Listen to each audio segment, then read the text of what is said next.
What's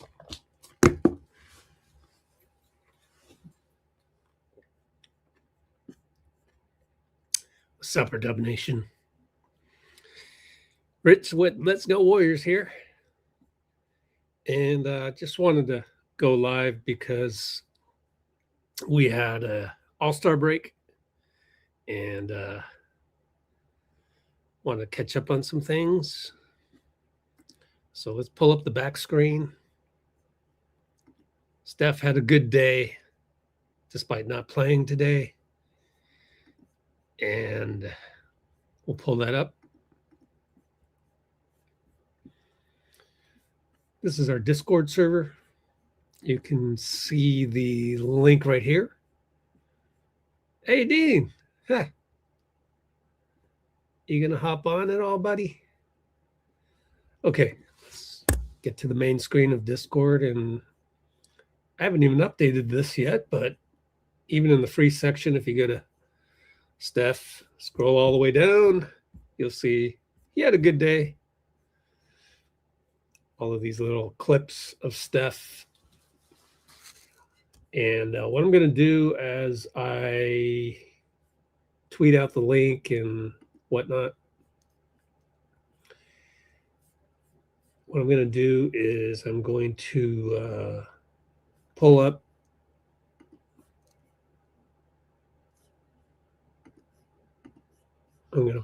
the last video that we did. All-Star Saturday. This is in portrait mode. And but it was his Saturday. And put that in the background. Refresh. And get some other people, wait for some other people to show up here. This was funny. But I'm going to go tweet some stuff and then we'll get started. What are you talking about, bro? You know I got the best thing since cake and ice cream. Can I show you one thing? Because Stevie Wonder says seeing is believing. Yeah, let me see it. Let me see. What you got for me? Yeah, I know. Look, watch this right here. It's only $34. You know, that's your number. $34 for one. Yeah, just get the HBO special if I get off work. Look, you go back and forth like Leah. Look at this. Yeah, would you say that's quicker than the New York Minute? That's not too shabby, huh? If you had it, would you use it? Yeah. It's safe around your kids, unlike Pee Wee Herman or R. Kelly. Is those shoes comfortable? Okay, I got this. Is they comfortable, right? Yeah, they comfortable. Yeah, can you run in your pocket and get the money? I'm way right here to do the paperwork. Yeah, I'm gonna let my sister have the rest. Thank you. Thank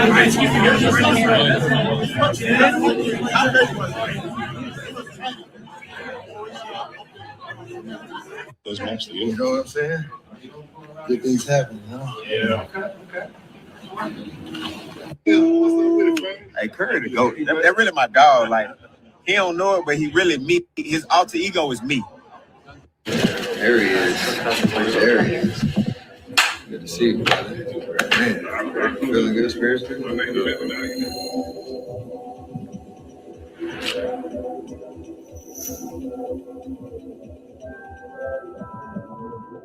Giannis is gonna give me some cash. You got your no, you don't. Yeah. No, you don't. That's a pre-K. Come on. Hey. You know I got a sleep too. Is he in the studio right here? It's my face. You can eat my face. I'm on it. Thank you, sir. What was your question? I'm sorry.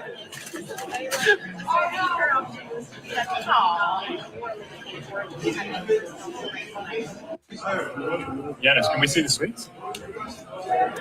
Nice. Steph, can we get a review on Giannis' suites? They're about to be done. That's how good it is. So, this side this works. So when you have like a party, right? You want to get freaky. Okay, you gotta keep that in mind. It's Valentine's Day. You gotta try one. Will you try with me? Yes. So trust the bag first. It's the bag. Okay. Yeah. Is it free gummies? Yes. Please. May I? Thank you. It's a weird chew. It's okay. It's a normal gummy. There you go. Hot takes with Omar. Gummies. Yeah. Giannis, I'll let you know. Thank you. Ain't no way. You guys threw it in the garbage can? No, I ate them all. Swear to God? Swear. How you feel? Good. Yeah. Come on. Tell me the truth. How you feel? It was good. You feel freaky? I know. Freaky. Yeah. You gotta wait 20 minutes for the heat. Yes, exactly. You'll be ready.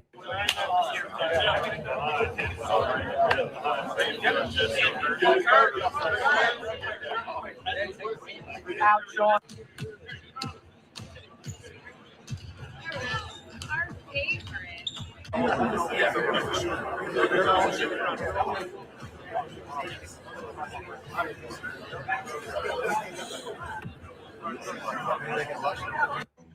Would you ever be the guy to pay those fines for Isaiah Stewart?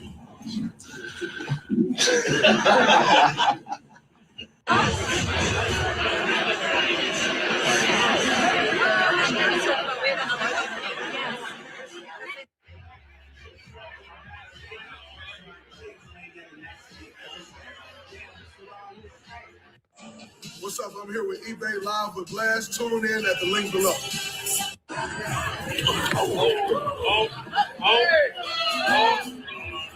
Three on stuff.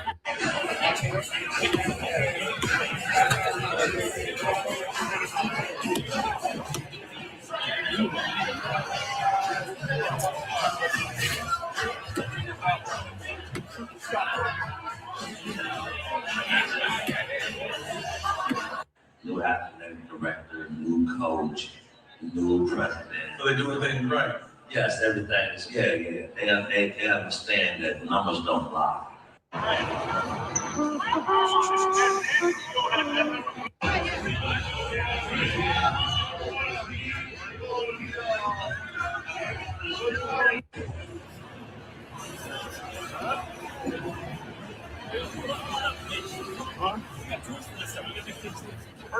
Oh, okay. You gotta make it real nice. There we go. All right. All right.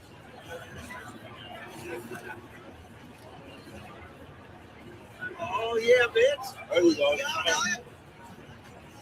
There you go. Awesome. How was that pen? That pen was nice.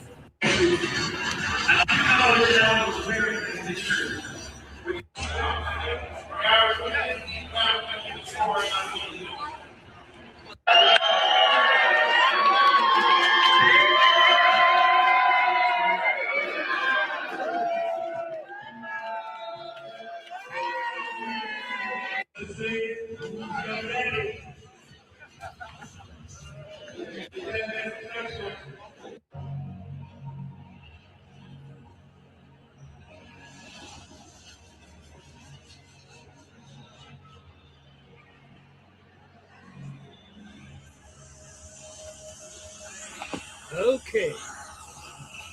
Oh, this was so cool.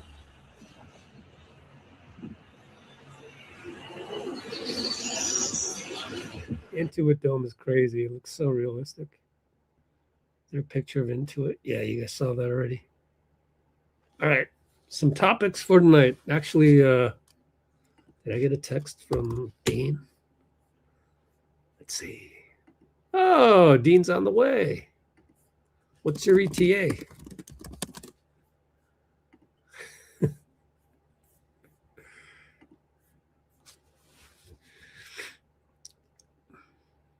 I guess it's going to be pretty quiet today.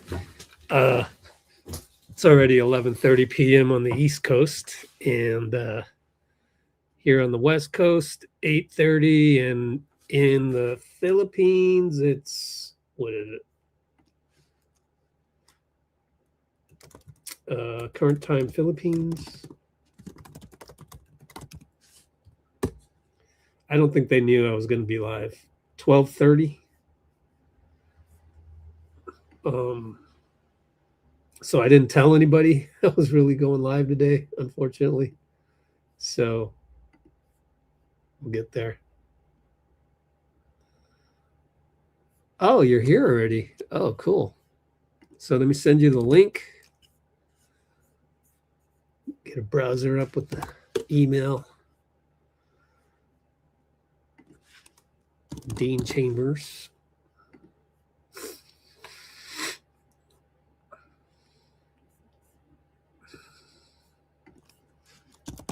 Man, it's been a long time since we had Dean on here. I don't even remember the last time I sent him a StreamYard link. But it's going to be good to have him because it gets a little, I don't know. Even for me, it's more exciting to have somebody else on besides myself because it's good to get different points of view on stuff. And I'll try and get more people on in a couple nights. I guess it's just going to be me and Dean because it's just one person on right now. Probably chose the wrong night to hop on. But hey, it happens. Let me just go through our Discord server. Discord server.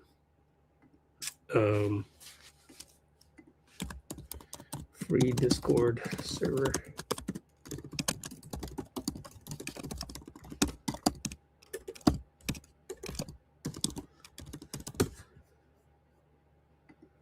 Pin that at the top. Okay, so Steph had a good day. As far as today, shows up. Bunch of kids waiting. What's happening? Y'all good? This one has music in the back, so I can't play that too much. Silent that one. Him with the kids. More music. I guess everybody got a little gift coming in. Said hello to LeBron. And actually, I have more. Actually, I got to post them. I forgot to post. Oh, yeah, here's more. Steph wore the Klay Thompson ones, to which Klay was on Instagram and said, what were the exact words? Klay Thompson. He said, swell guy. Didn't Klay see any shoes? I would guess no. Oh, that's it. I got it. What are they? I got to send it to him. Huh? What? It's basically, I think it's a celebration for Klay's lifetime deal. Klay's answer lifetime deal. Commemorative kicks. It's got all of our championship years on them. I think it has 37 and a quarter, right? It's there. It's 37 and a quarter. 9 threes he had. It's got That's crazy, man. logo on the back. Have you played them yet? Nah, it's the first time I put them on.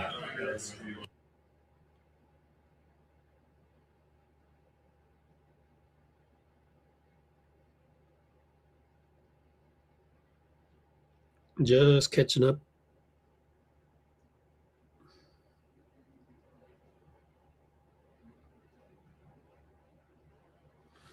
Okay. I have another post I can make because we got even more Steph content. Not a ton, but make sure Dean isn't waiting in the green room. But let me see here.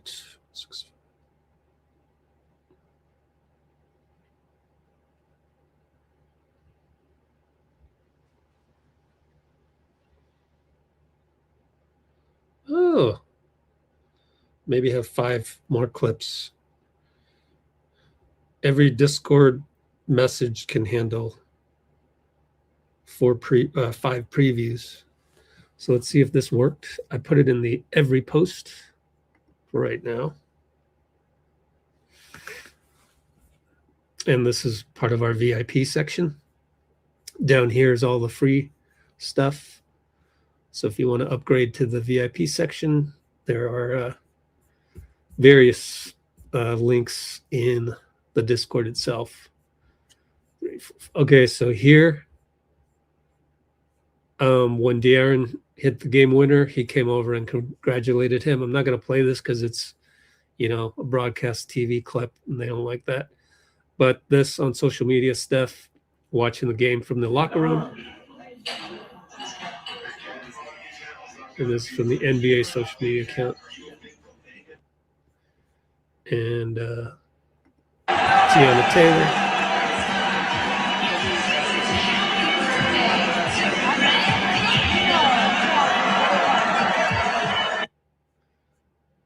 And rebounding the ball. There's Bates. And here's another angle of him splashing that basically tunnel shot.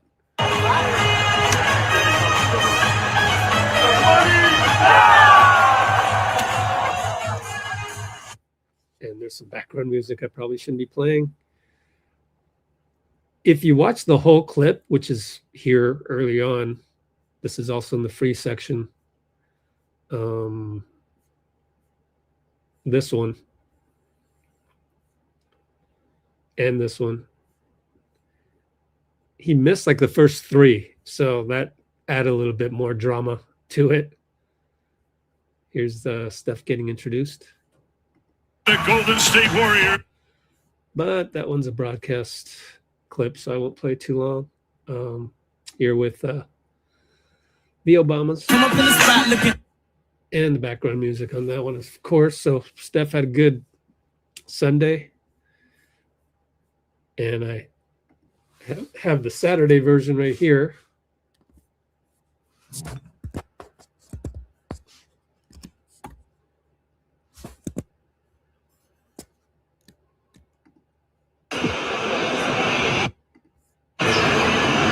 Let me put that in the comments.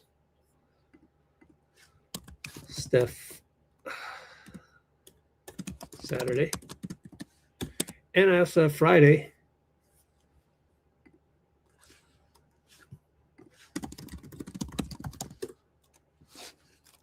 Let's see.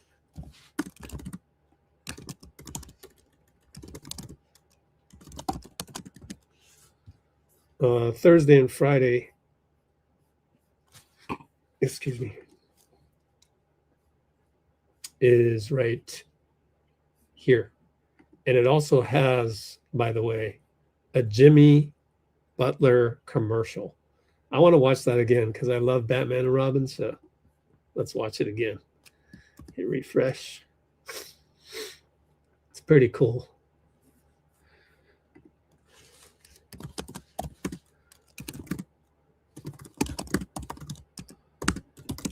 Plus Jimmy Butler. Hit play.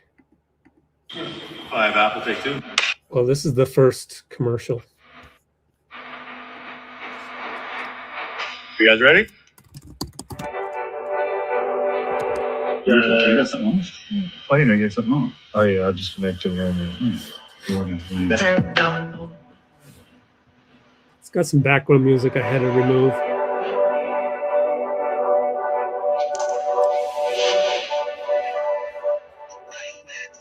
Oh, and by the way, the gym where he's doing this commercial is Kezar Pavilion in San Francisco. Found it. That was it. That was it. Thank you. Here's the Robin commercial.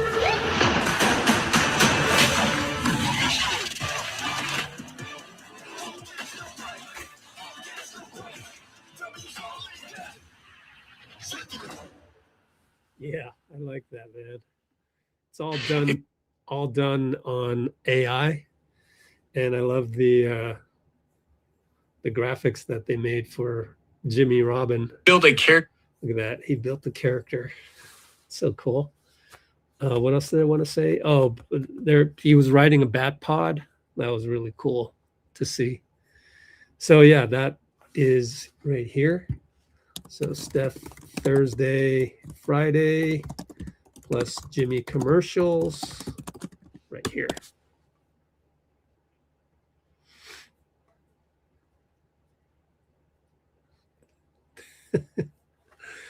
I know, Dean. When are you hopping on?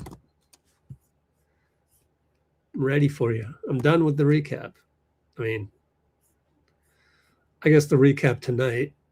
I can do the recap of tonight, which is let's see how you guys liked it. Let's do a poll.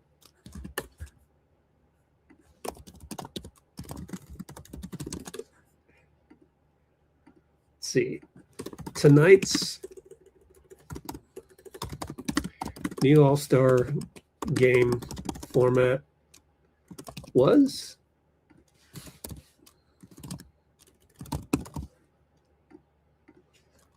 see.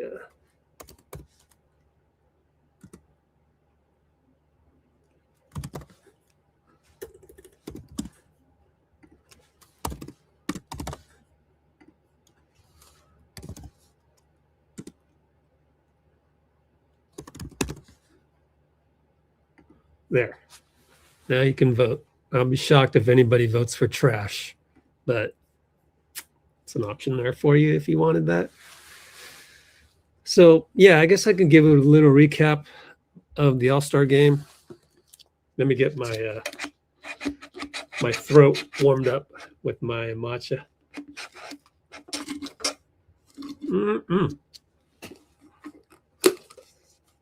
So good.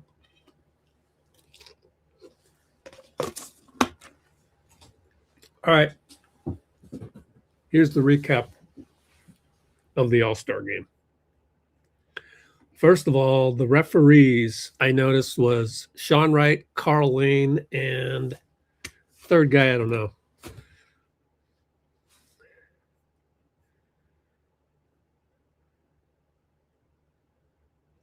It's already gone. Let's see if I can look it up.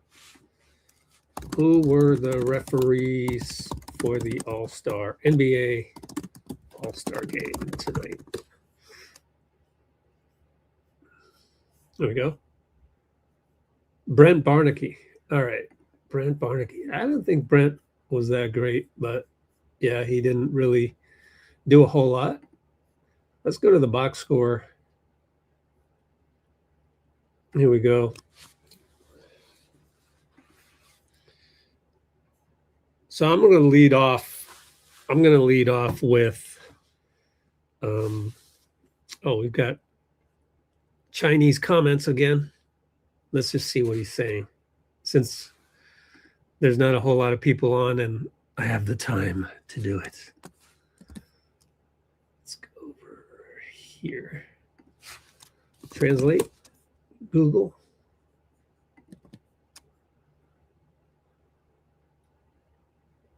Oh, Curry wore Thompson sneakers. It's Dicer Swan. Painful game. Okay. You have some inside knowledge there? What else is this? And our Chinese commenter. What projects does Green participate in? Yeah. He did a 45-minute interview that I got a hold of, and I'll post it tonight. So I will post a 45-minute Draymond interview with, they're called theblez.com. Sometime tonight. I need to transcribe it still.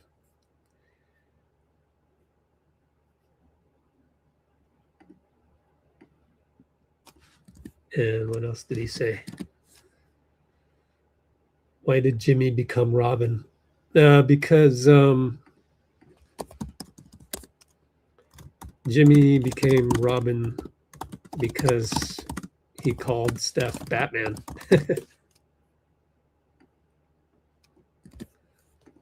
And finally,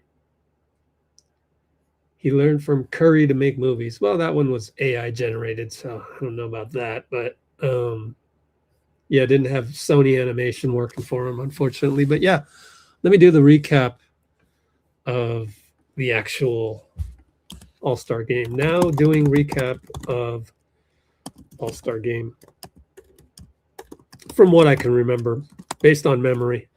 I did not do any notes. I didn't even go live here. I would only do notes if I was going live. And so the format was to split the 24 players into 3 teams of 8. So you have World, you have USA Stars, which is the young guys, and the USA Stripes, which is the older guys. And the whole Stars and Stripes thing was, I mean, they made an announcement prior to the game, which was celebrating the United States 250th year. So there's that. The national anthems for Canada and USA. Sarah McLaughlin, if I can pronounce that correctly, did the "O Canada," and I thought a very good rendition. Not good, great. A very great rendition of the Star Spangled Banner with Brandy, who is an LA native. So Brandy, R&B singer, and she had her backup group. What were they called again? Let's see. Who was Brandy's group that sung the national anthem tonight? June's Diary, the vocal group formed by Kelly Rowland. Wow. So it was nice. Very unique. Very unique. Okay.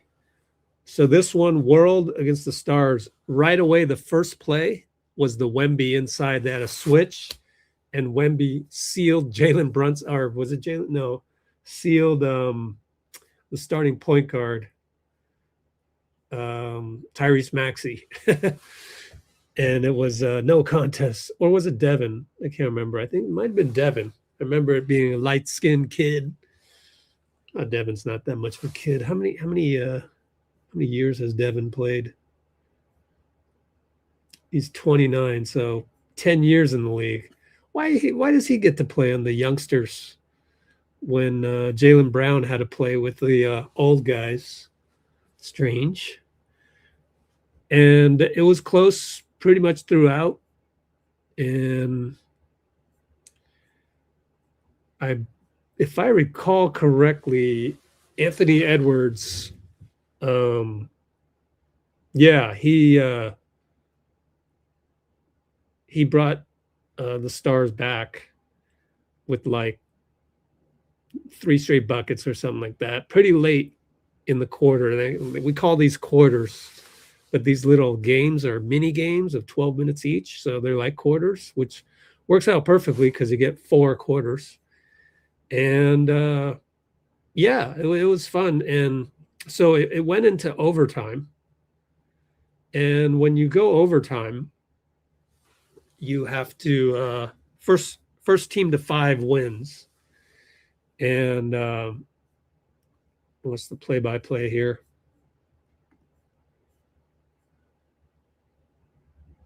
And yeah, Edwards loved the jump against Vic. But Carl Towns missed, and Ant hit a fadeaway, and then yeah, Wemby hit a 3 back, and then they found Barnes extra pass, and Scotty didn't even know that was game. If you go here, we can go to our NBA live feed. There's a little clip of him not even knowing.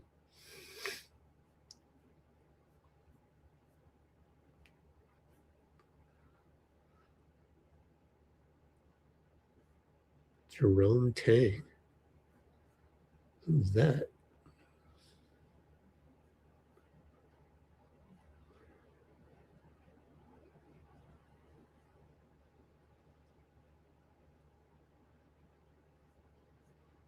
What the heck? Where's the one? This is a great, you know, if you have our Discord and you have the VIP one, you get this feed. Get 3 more trophies like Kobe. Yeah, nice. Unexpected MVP trophy. I thank you guys. I appreciate you guys, and it's a blessing to always be an All-Star. Hopefully, I can get 3 more trophies like Kobe Bryant. He has 4? Wow, didn't know that.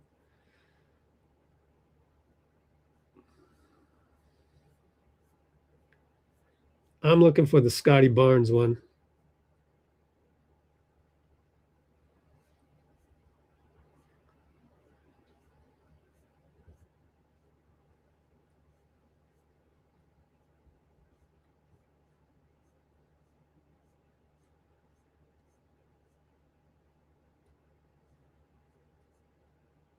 Wemby and Jokic. Well, if I can't find the Scotty Barnes game winner, then I'll move on. Shucks.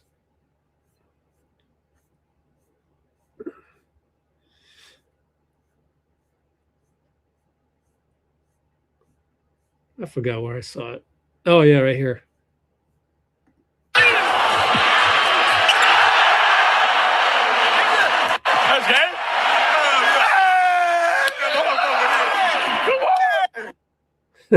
You didn't even know they won.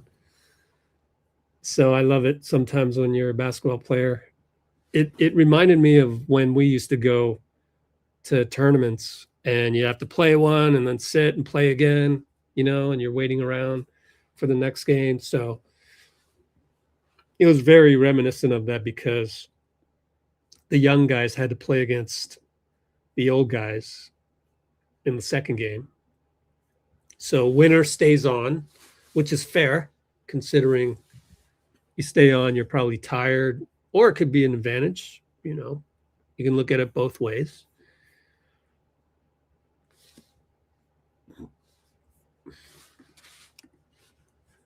And then this one, Kawhi went absolutely nuts. Or was that the World game? That might have been the World game. Yeah, because I'm looking at this box score right now.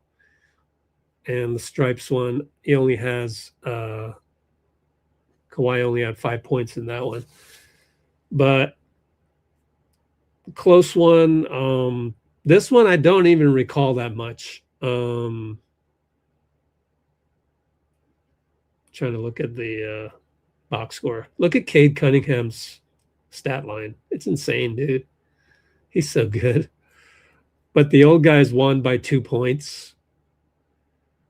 I want to say they were up most of it. And Jaylen Brown, 11 points, even though I thought he was really bad in the last game, actually may have even cost them that one. But let me fly through the play-by-play just to jog my memory on this second game, because you definitely, you know, you kind of remember the last game the most. But oh yeah, De'Aaron Fox hit a game winner at the end of it because well, it was good working the ball around. And Edwards had just caught up with a drive and then a 3-pointer, and then Donovan Mitchell found De'Aaron Fox. Actually, it was like LeBron to KD or something like that, or KD to LeBron, and then he found Donovan Mitchell. Donovan was in the middle, got double teamed, kick it out to De'Aaron. De'Aaron flyby, sidestep, 3-ball, square up. It's good, swish. Steph went nuts. I wonder what shoes De'Aaron Fox was wearing, though. Maybe we can look it up. Let's go to Getty Images. GettyImages.com. And let's look for De'Aaron Fox. Is he wearing Curry brands? How does that work? I'm pretty sure he's still wearing Curry brands, right? Let's filter on most recent. And there it is. What are those? Oh, yeah, those are Curry's. Yep, Curry brand. Okay, so the old guys squeaked by. And then the third game, basically, to make a long story short, came down to look at the play-by-play.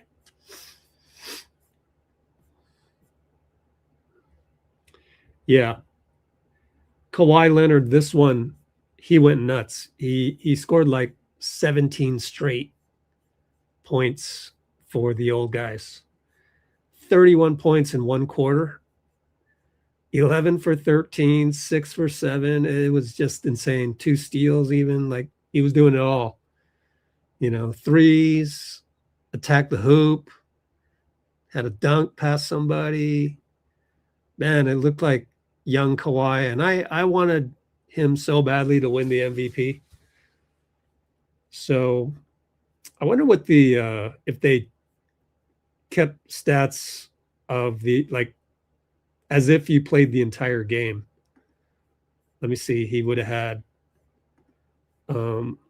stripes. He would have had, like I said, 5 points in this one, 31, and then in the last one, everybody shot blanks. To further make a long story short, he ended up with only 37 points only, and 31 of them were against the world team. But yeah, that world game between the stripes and the old guys and the world team once again came down to the last bucket. And I thought actually an absolutely magnificent timeout, ATO by Darko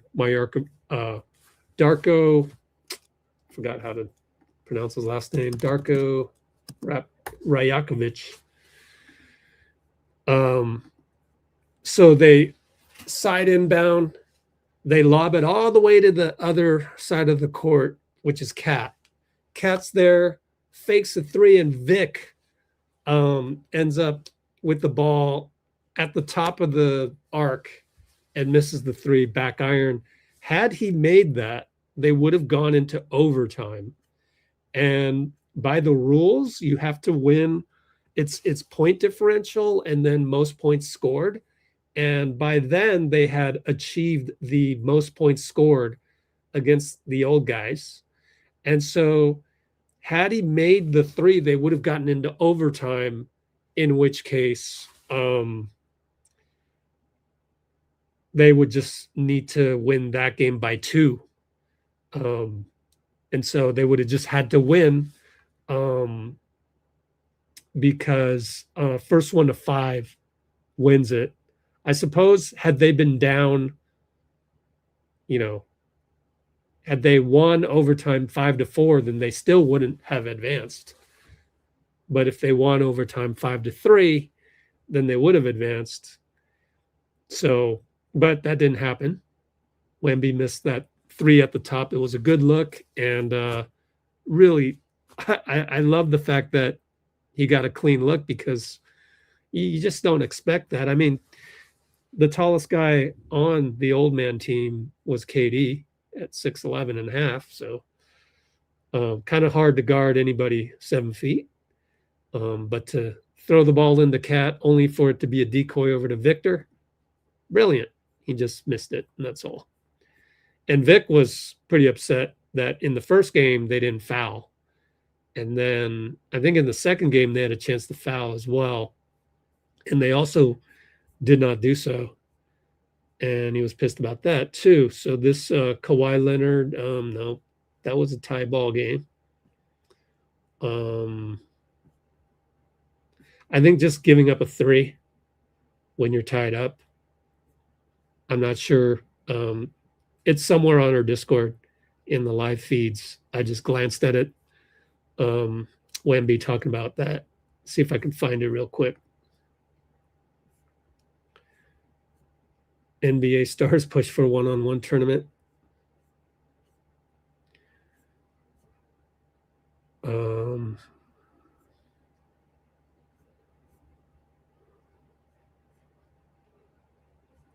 Oh yeah.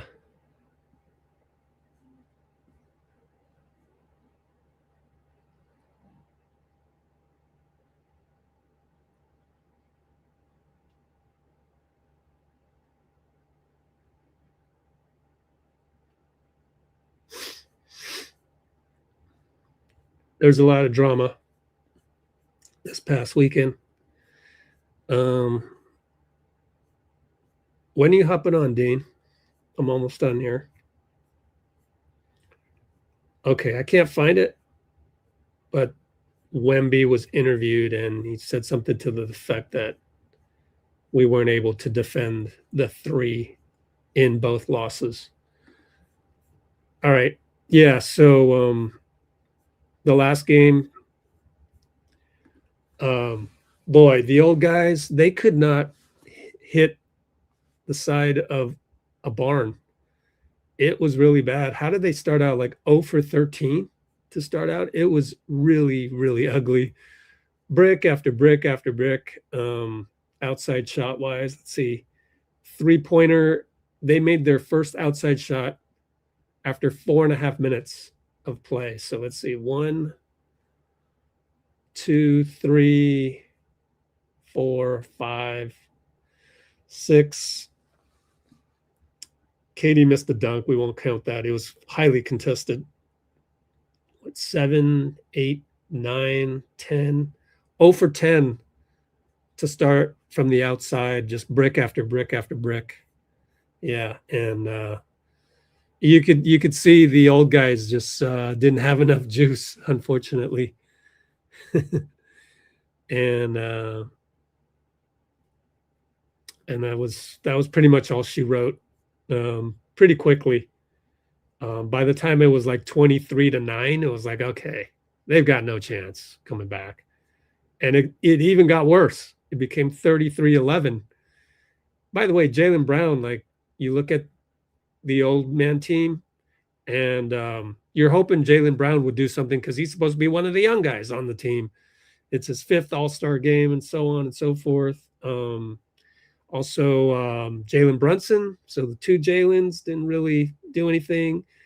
Donovan came in and hit a couple threes. But and the last thing I want to say is that when you look at this game, if you're Mitch Johnson, the coach, I don't think I would have started the same old guys. But the problem is in human reality, there's no way you don't start the same guys. You can't just suddenly go, okay, De'Aaron Fox and Donovan Mitchell, you're going to start instead of, LeBron and Kevin Durant, let's say. First of all, you need Kevin to play center. But maybe Donovan instead of LeBron. No, that's just not happening.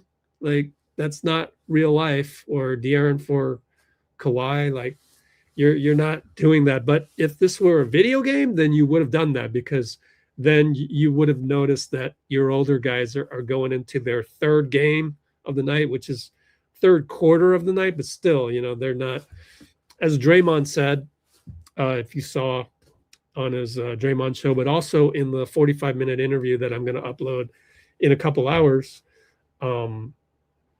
he said the main problem with the All-Star game is that the technology and the knowledge of modern medicine has them preparing for the game since like 9 a.m. in the morning, or maybe 3 in the afternoon, something like that, where there's just a huge lead time, and they're not doing that for the All-Star game. It's just not the same. And I understand that as well. So what I'm saying is the old guys, even though it was just, 3 quarters of play, still, in between each of these games is like a long intermission. And they were playing like little videos that they had already figured out. Like one of them was about Jason Tatum. Another one was about Ant Edwards, you know.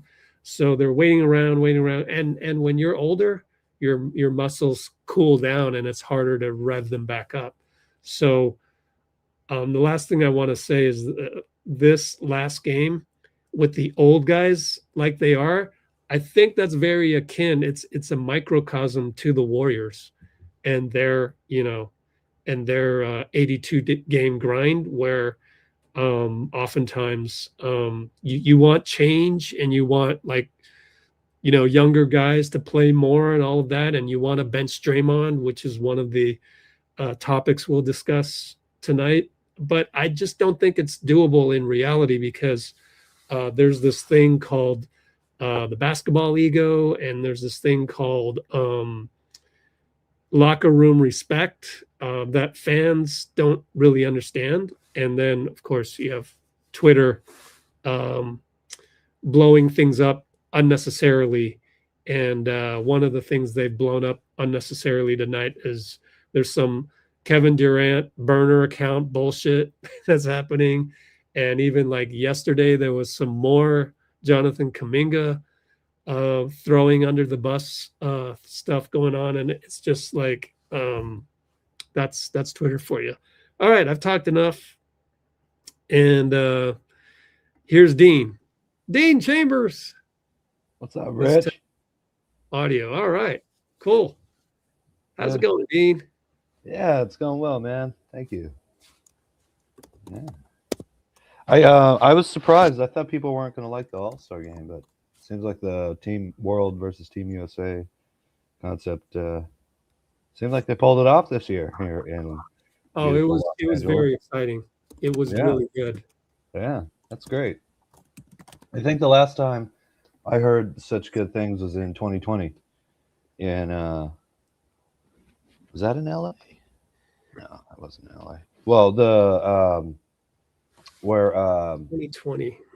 Yeah, it was after Kobe died, right before the COVID thing, and they had the Elam ending. Yeah. For the first time. Yeah. Yeah. I think that was in Chicago. That was the last time I heard such excitement about the game. So I thought this was more exciting than that, if I can remember it. Yeah, I didn't watch, so I'll go off you. But it is fun to have a good All-Star game. Yeah. Yeah, it was competitive. Anthony Edwards, he actually said it during the game or in between games when they had locker room interviews after they had won their first game. And then he said it after he got the MVP trophy is he credits Wemby for setting the tone, because Wemby came right out and, you know, he was blocking shots. He was, you know, first game was a seal. I believe it was Devin Booker. They ran a play to get Wemby down low against Booker, sealed him, got it. And still don't understand why Devin Booker is on the young man's team, but whatever. They could have used him, actually. Who's the other guy that you mentioned? Was 2 for 10. Jaylen Brown was not good. I was rooting for him, being a Cal guy. I was like, come on, bring the old guys back. Nope, brick. So Jaylen did not have a good 0 for 7 on threes. Yikes. Yeah. So Dean, you've been working hard, I guess. What should we talk about next, people? Maybe Robbie. Are the Warriors complete? And that is the big question. Well, I think they're going to figure out one more spot, right? It's going to be Mike go out and do a buyout. They can afford it, so they might as well do it. Let's take a look at the what do you call it? Salary cap? Salary cap, yeah. I have to say too, the Zesty Jeffries thing. I don't agree with that, but I thought that was funny. What is that? I don't even understand that. They're talking about Jordan fans. They're Zesty Jeffries, Michael Jeffrey Jordan.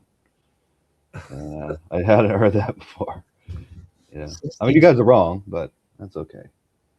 And then just now there was something that on the Discord, something that came out about some Michael Jordan thing on the Daytona 500. So there's even more stuff for Twitter to be outraged about. Yeah.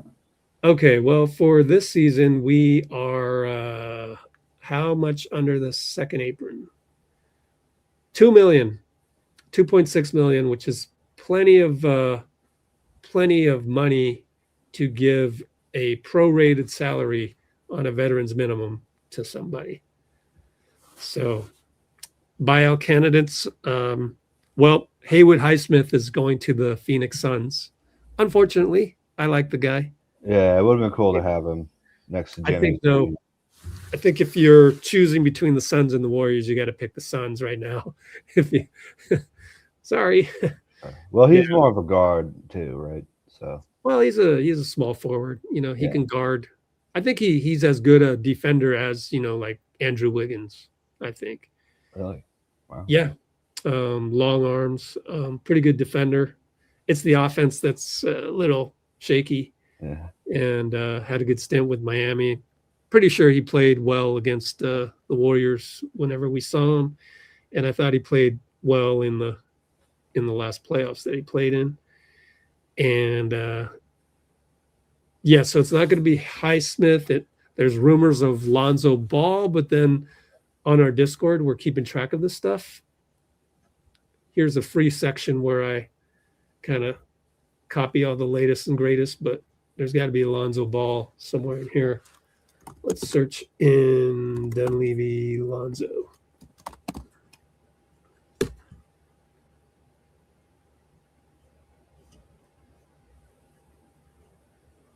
Let's see. Oh, I guess it's not updated. Let me look at, maybe it's in the non-Warrior section. Not sure. Let me quickly look at this one just in case.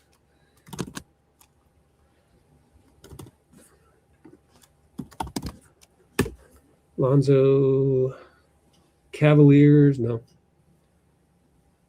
I don't know. Maybe I forgot to put the latest and greatest on Lonzo Ball. But one thing we can do is we can go to hoopshype.com, Lonzo Ball rumors. And this will be the last look.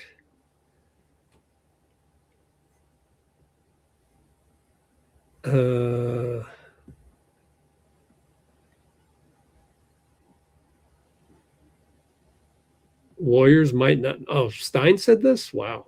There are some fresh rumbles that the Warriors might not opt to sign Lonzo Ball in the end after converting Pat Spencer. Okay. But he's on the Nuggets radar.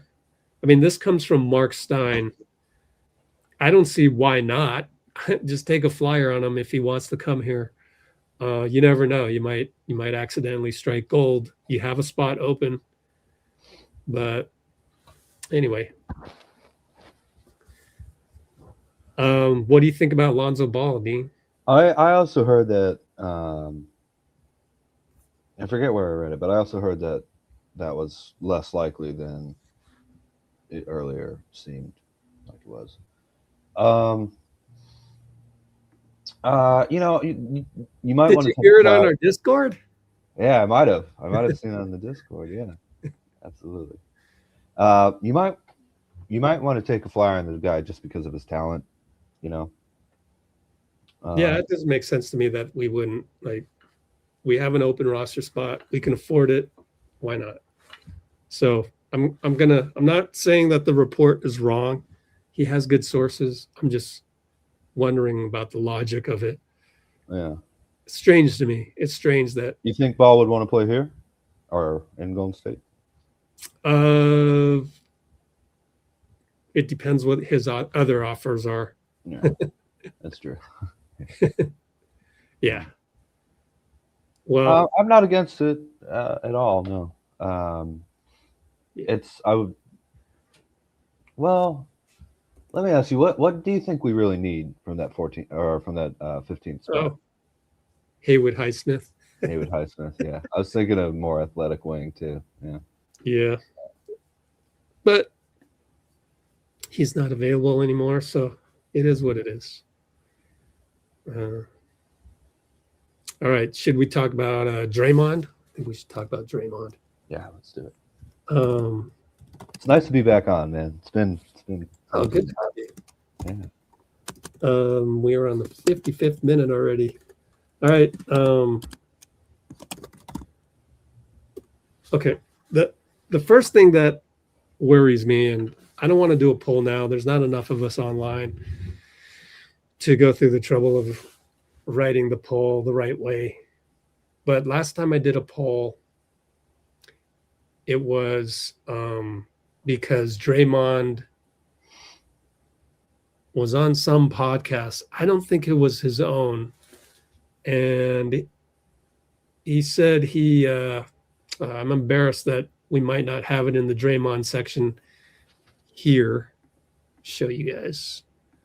We have a Draymond section, but I don't know if put it in there or not. Let's see. Let's call it a search on the search term years. No. Mark Medina. Yeah, there it is. That was it. So he got a Mark Medina when they were playing the Lakers. He got a chance to get this exclusive interview with Draymond. See, this is what I love about our Discord, right? We can look it up and find out exactly where shit comes from. But this isn't shit. This is good stuff. And Draymond told him, I feel like I can go another 2 to 4 years, blah, blah, blah, blah, blah. And so I went in the poll during the last game, I think it was. And I said, okay, if Draymond were to play 2 to 4 years, would you want him on the Warriors for those last 2 to 4 years, or would you trade him? And everybody, or not everybody, but the poll answer that was they wanted to trade him won. I was a little pissed. I remember that. Because you and I have been talking a little bit. I want to save the conversation for maybe a special thing that we're trying to do, like a think tank, a Let's Go Warriors think tank. Yeah, thing. And sorry, I just saw the source of the alternative view of Steph hitting the 3 from the it's from one of the producers of the show, and he didn't get credited, but I'm glad it popped up on my Instagram. So what was I saying? I was a little pissed by people saying that they wanted to trade Draymond, but I do want to do a think tank thing with me and you and maybe one of the Warriors beat writers and other people to like figure out how we can afford to keep him, or because next year he's got a player option for freaking $27 million, which is a lot considering our cap sheet. So if I pull up the Warriors cap sheet one more time, if you'll bear with me, so that we can visually see what we're talking about. You know, it's in green because it's a player option. Boy, if we could just change that a little bit, then maybe we can give extra to Guy Santos or DeAnthony Melton, somebody that might be playing above veterans minimum. Quentin Post, I'm starting to think we might lose him because there might be another team out there that's looking for a 5 that can at least shoot. We know Quentin has deer in the headlights problems sometimes. Just doesn't have that killer mentality yet. He can get it.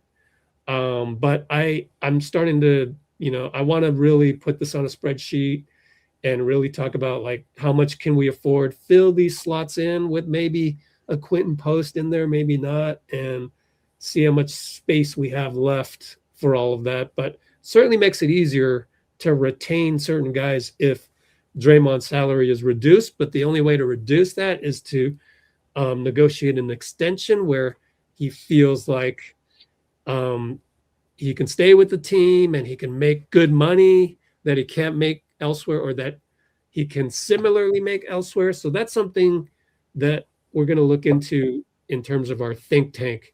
So overall, though, the way that I look at it is we go back all the way to the first time we talked about Giannis on here, me and you, Dean, and you were the one that convinced me that we just would have to trade Draymond if necessary to go get Giannis because it's Giannis. And I was blame like, me, Rich. Come on, man. no, I'm crediting you. Yeah. No, I was like reluctant, and I was like, are we sure about that? Because late in the game, man, the Draymond Steph two-man game is just so awesome to watch. It's like basketball at its best. And but then I was like, yeah, you would have to trade Draymond for Giannis if you're getting Giannis. Yeah. And they didn't want Jimmy, which they didn't. But they also didn't want Draymond. So they want to keep Giannis, looks like. But we'll see. We'll see what happens. He's got to have to do the extension. I told you he would go to the summer, man. I told you. Yeah. You know, Well, I'm not sure he's staying, though. There were good arguments. I wrote about it on our website, for example. Let's get out of here. We got 3 on Substack. Hey, Substack. Let's see. Just so people know. Boy, I actually wrote a lot. Right here is the can the Warriors get Giannis way back on January 31st? And some factors which still led to Giannis not being kept by the Bucks. I think it's, let's see, factors. Okay.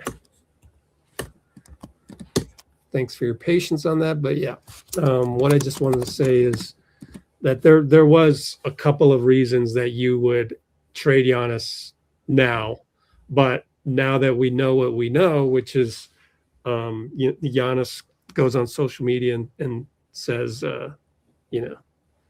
something about legends, how they attract, they're the ones that attract players to come to their team. So, yeah, I'm butchering that, by the way. Poor journalism there, but now we kind of know their mindset. And I've now done 2 lives and wrote an article about how the whole Giannis thing kind of, we didn't read the tea leaves exactly perfect, and maybe lost out on JJJ in the process. And then I did another live 2 nights ago saying that maybe that was a good thing by accident. Maybe it wasn't by accident. Don't know for sure.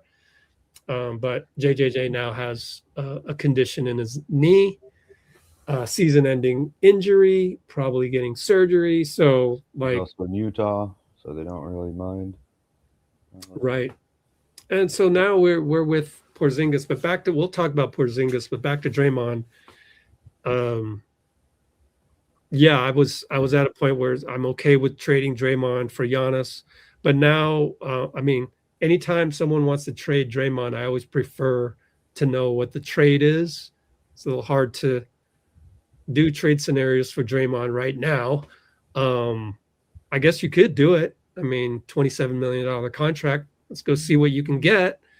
But I just think that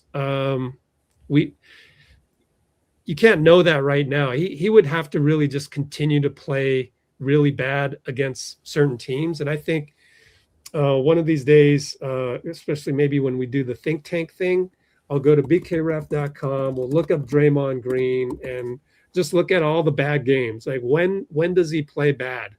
And I'll bet you it's against regular season opponents that are, that don't excite a guy like Draymond. And he's admitted that on the Draymond show. And in fact, that's why Bruce wants to bench him, because Bruce feels like he's not a leader by doing that. And just, I just always go back and then I'll quit talking and let you tell us what you think about it, Dean.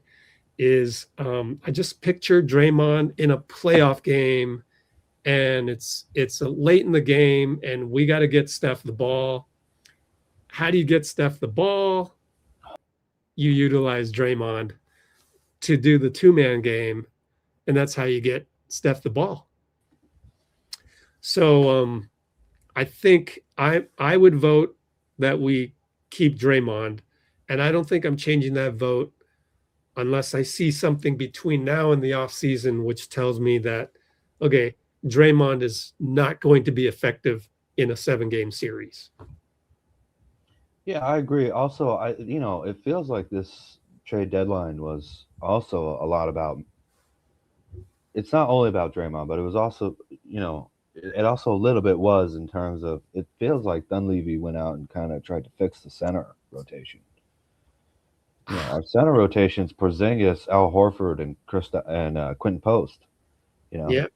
So those are tall guys who can shoot, who. Yeah. Can I Post say can't really defend the no. One more thing is, is just when you brought that up. This whole time I've been saying I think Draymond needs help. Everybody on the internet or Twitter really says, "Oh, you got to get Steph some help. Steph some help." The solution is not really getting Steph help. It's getting Draymond help, because he always has to play the 5 in the critical moments, and he's really too small for that at this point. Yeah, he's too small and not young enough. Yeah, there you go. Oh, you said not young enough. I said old. Oh, your internet's having trouble. It's okay. We got to do a screenshot once you get back, Dean. But yeah, I probably shouldn't have interjected my last point there, but I think I've emptied the clip on Draymond. There's nothing else for me to say about that. And so now that we have Kristaps, I'm looking forward to just seeing how Kristaps plays, and hopefully he can stay healthy. I mean, that's really what it comes down to. And if he's healthy, boy, it's gonna be fun, man. That's gonna be really fun. Ooh, we got some. What was cool about the? Here's a picture of. I don't know if you can see it. Yeah, you can see it. Barely. Dr. J with Obama sitting courtside. Love it. The Obamas and Oscar Robertson, by the way.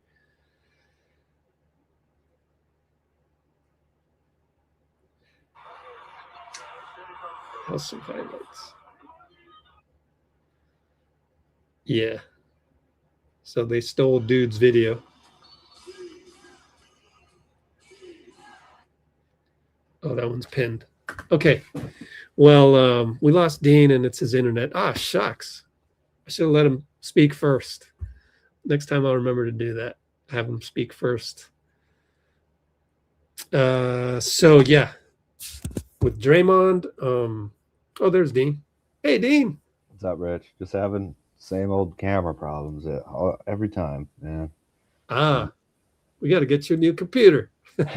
Yeah. No. What laptop do you have? I have a Lenovo that I got back in. Usually pretty reliable. Yeah, it's been reliable except for that. I don't Yeah. know what the problem is, but all right. Hopefully it's cool. I interrupted you on the Draymond needs help. Oh yeah, as I was saying, he's not young enough anymore to play small ball center all the time, especially when the other options are, no offense, Looney and TJD and guys like that who are not really, they don't really make jump shots, much less 3-pointers. So I think that's going to be a big help.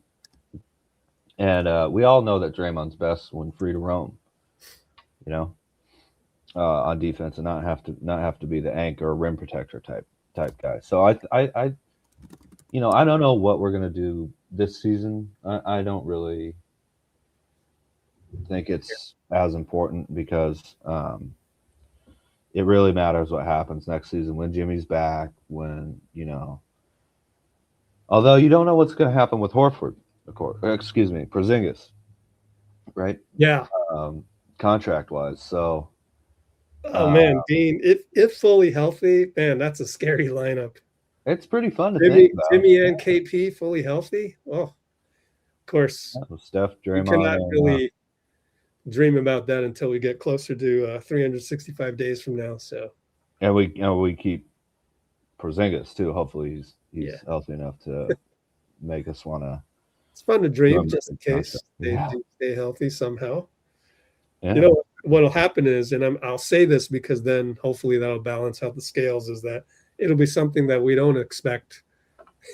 It'll be KP is actually he's okay and Jimmy's okay, and then it's great, something we didn't predict. But that's all I say. Oh God, why even bring that up, man? Say that. By bringing it up, then it won't happen, and we'll be fully healthy. Wait, I just jinxed it again. Yeah, Steph starts shooting threes left-handed only. That's what'll happen. Think about the future, man. What are they going to say about my left-hand percentage? Yeah. Okay, Steph. I guess we're starting over, buddy.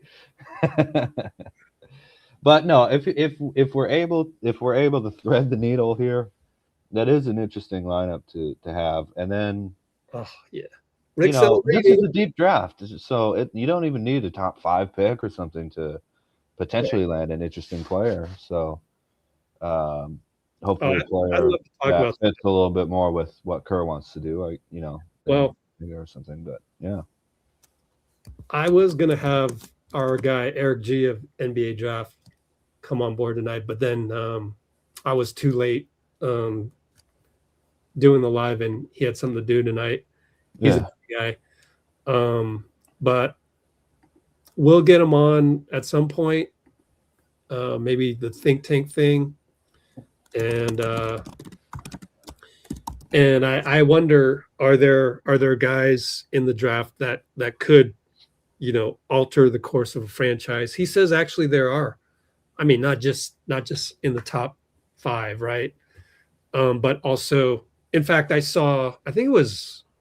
forget if it was Brett Siegel or somebody else that they were talking about the draft, talking about tanking, talking about like, oh, tanking's bad, and why would you do this? Why would you do that? And Brett Siegel's like, yeah, you would do that if you saw the top 5 picks of this draft. You would continue to pay the fines, is basically what he was saying. And so I wonder if there's a guy even down in the teens, because the Warriors are on track to let's look at the standings. The Warriors are on track to get something in the teens. So yeah, the whole league, we're way down in the middle here, right? So but you do it the other way around, right? You could go look at Tankathon. Yeah. But yeah, we're in the middle regardless, looking up or down. And so I wonder if there's a guy at 15 or 17, whatever it may be.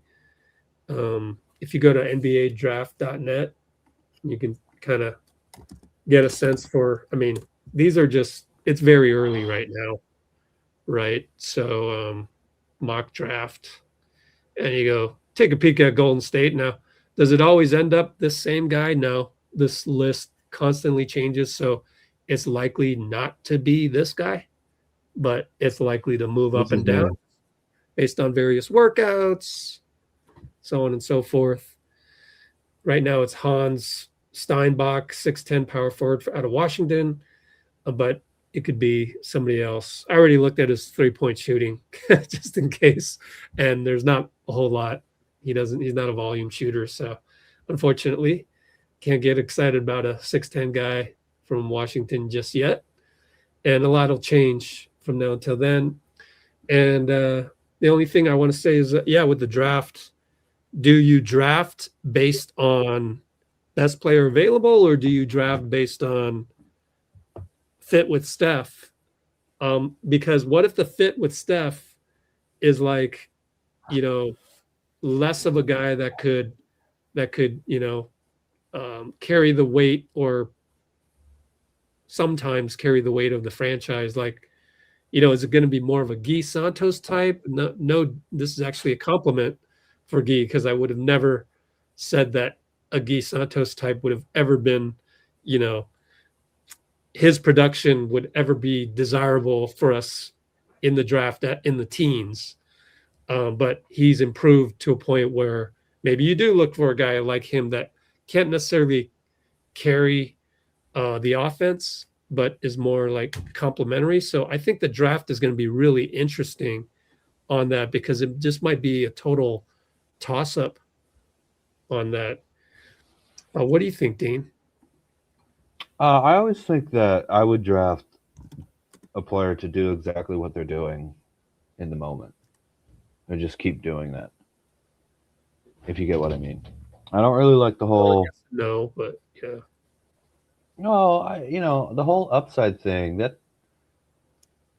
I don't know. It tends not to pan out very well. I just want them to do what they're doing now and be able to figure out how to do that in the NBA. So if you find someone who you like their game right now, you don't want to draft someone who has no upside. Obviously, you want them to continue to grow because they're young and they don't, you know, they're probably not even filled into their frame yet. And obviously, the more experience they have, the better they should get. You know, obviously that's expected with a higher pick. But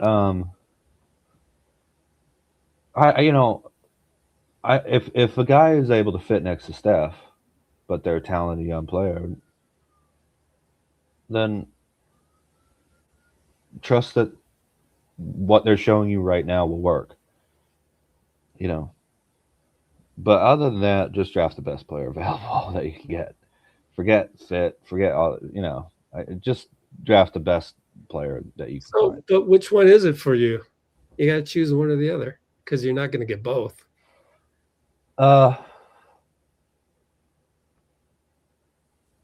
Draft someone who you like what they do right now. Yeah, fit college with just make it fit with Steph. Yeah, but I don't want. Yeah, but I don't want like. And Jimmy, sorry, Steph and Jimmy. Yeah. I guess Steph and Jimmy combined, that will give you a dynamic enough player. Sure. Yeah. Well, we'll see, right? I'm sure Eric G will have good knowledge on a lot of these draft guys. Looks like Robbie Bautista in our chat already knows something about this guy, Yaxel. He's at what, 19? Yaxel Landeborg.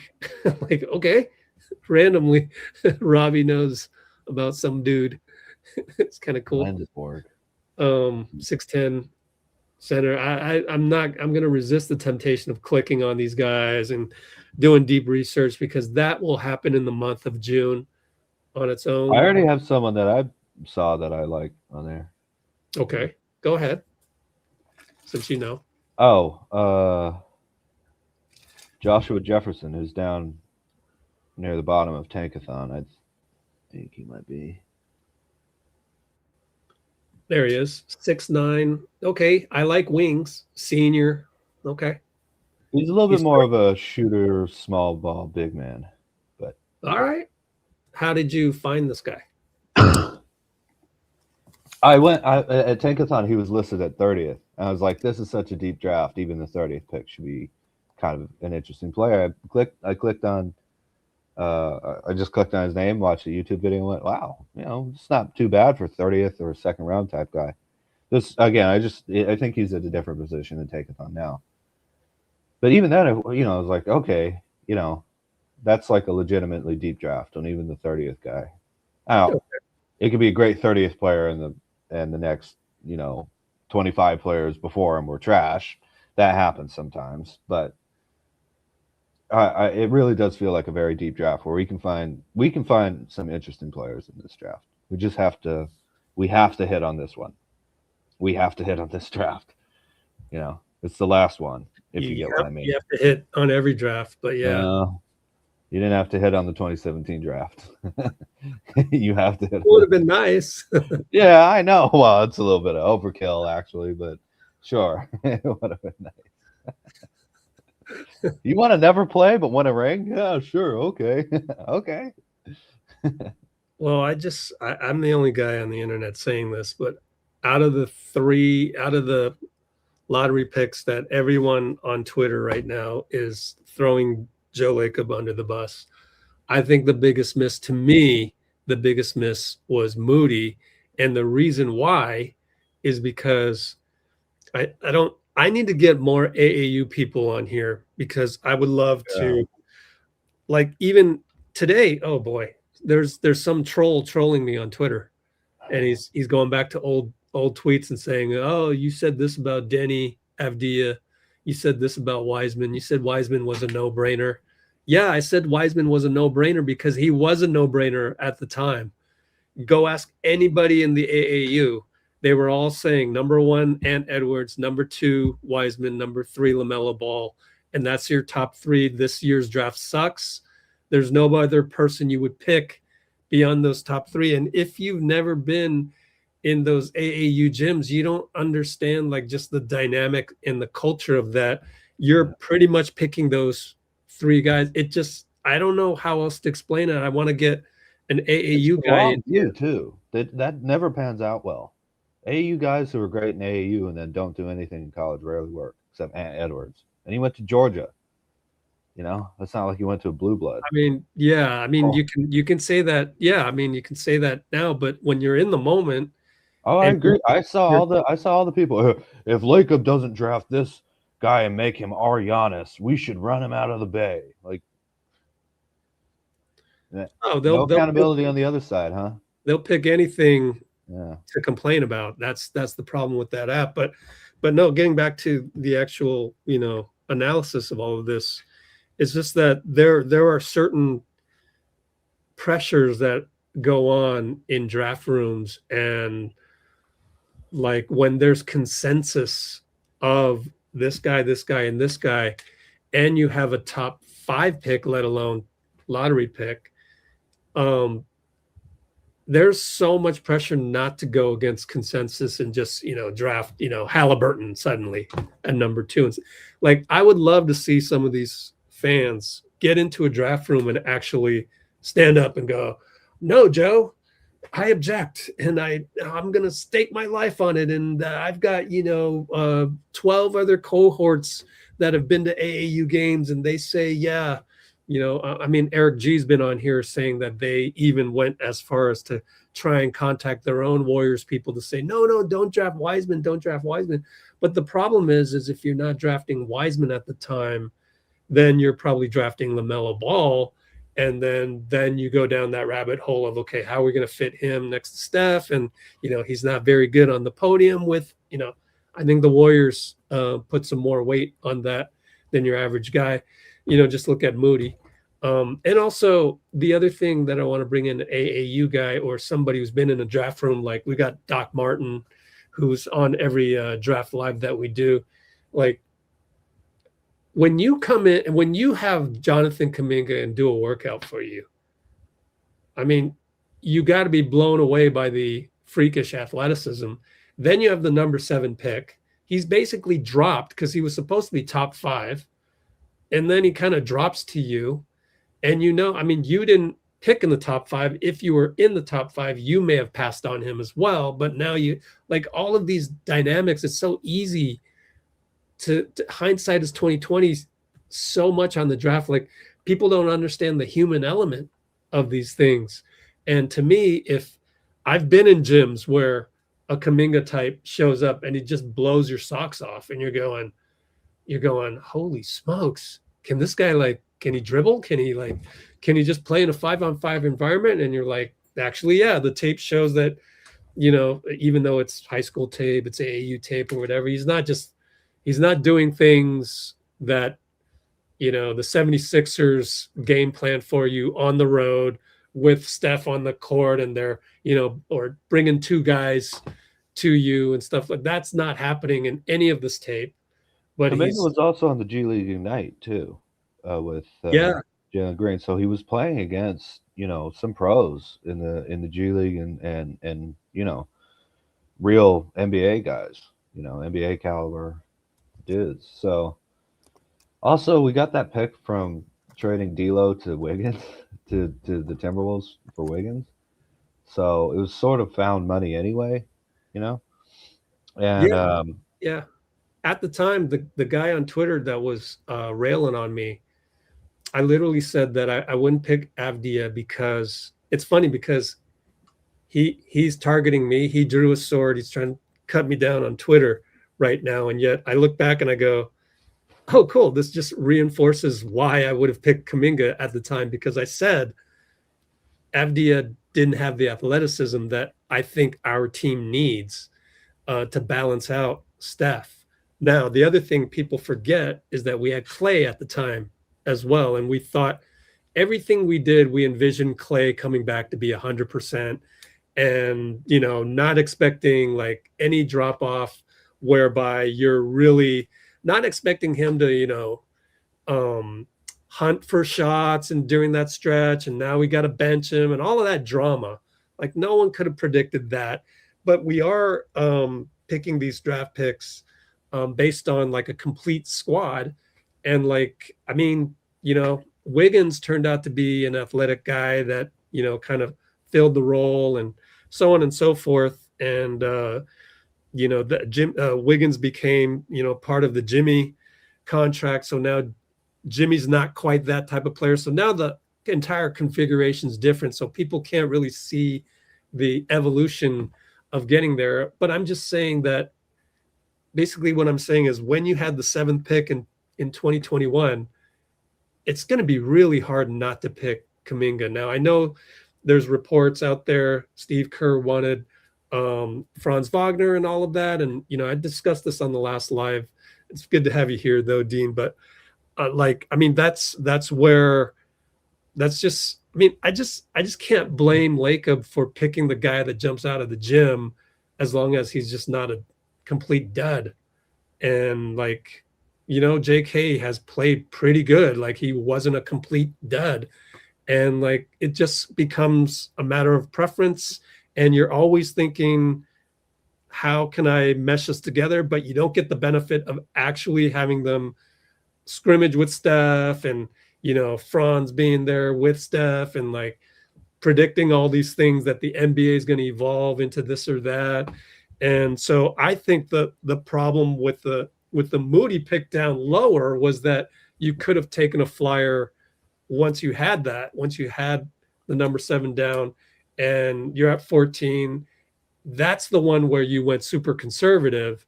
And that's the one where you can kind of go a little bit, take the flyer on a Trey Murphy, take the flyer on a Jalen Johnson, who now both of them are playing like all-stars. One of them is an all-star. Yeah. One of them played awesome today, honestly. Jalen Johnson was awesome in limited minutes. And so I just want to end on that. I look at the biggest mistake there was the one that actually compliments Steph. Not that Moody's bad. He's actually turned out to be pretty good. I just think it could. Aren't those other guys kind of in Kuminga's position, though? What is that? Are those other guys more playing Kuminga's position? 6'8", kind of 3'4". So you don't want to draft 2 guys in the same position with Draymond.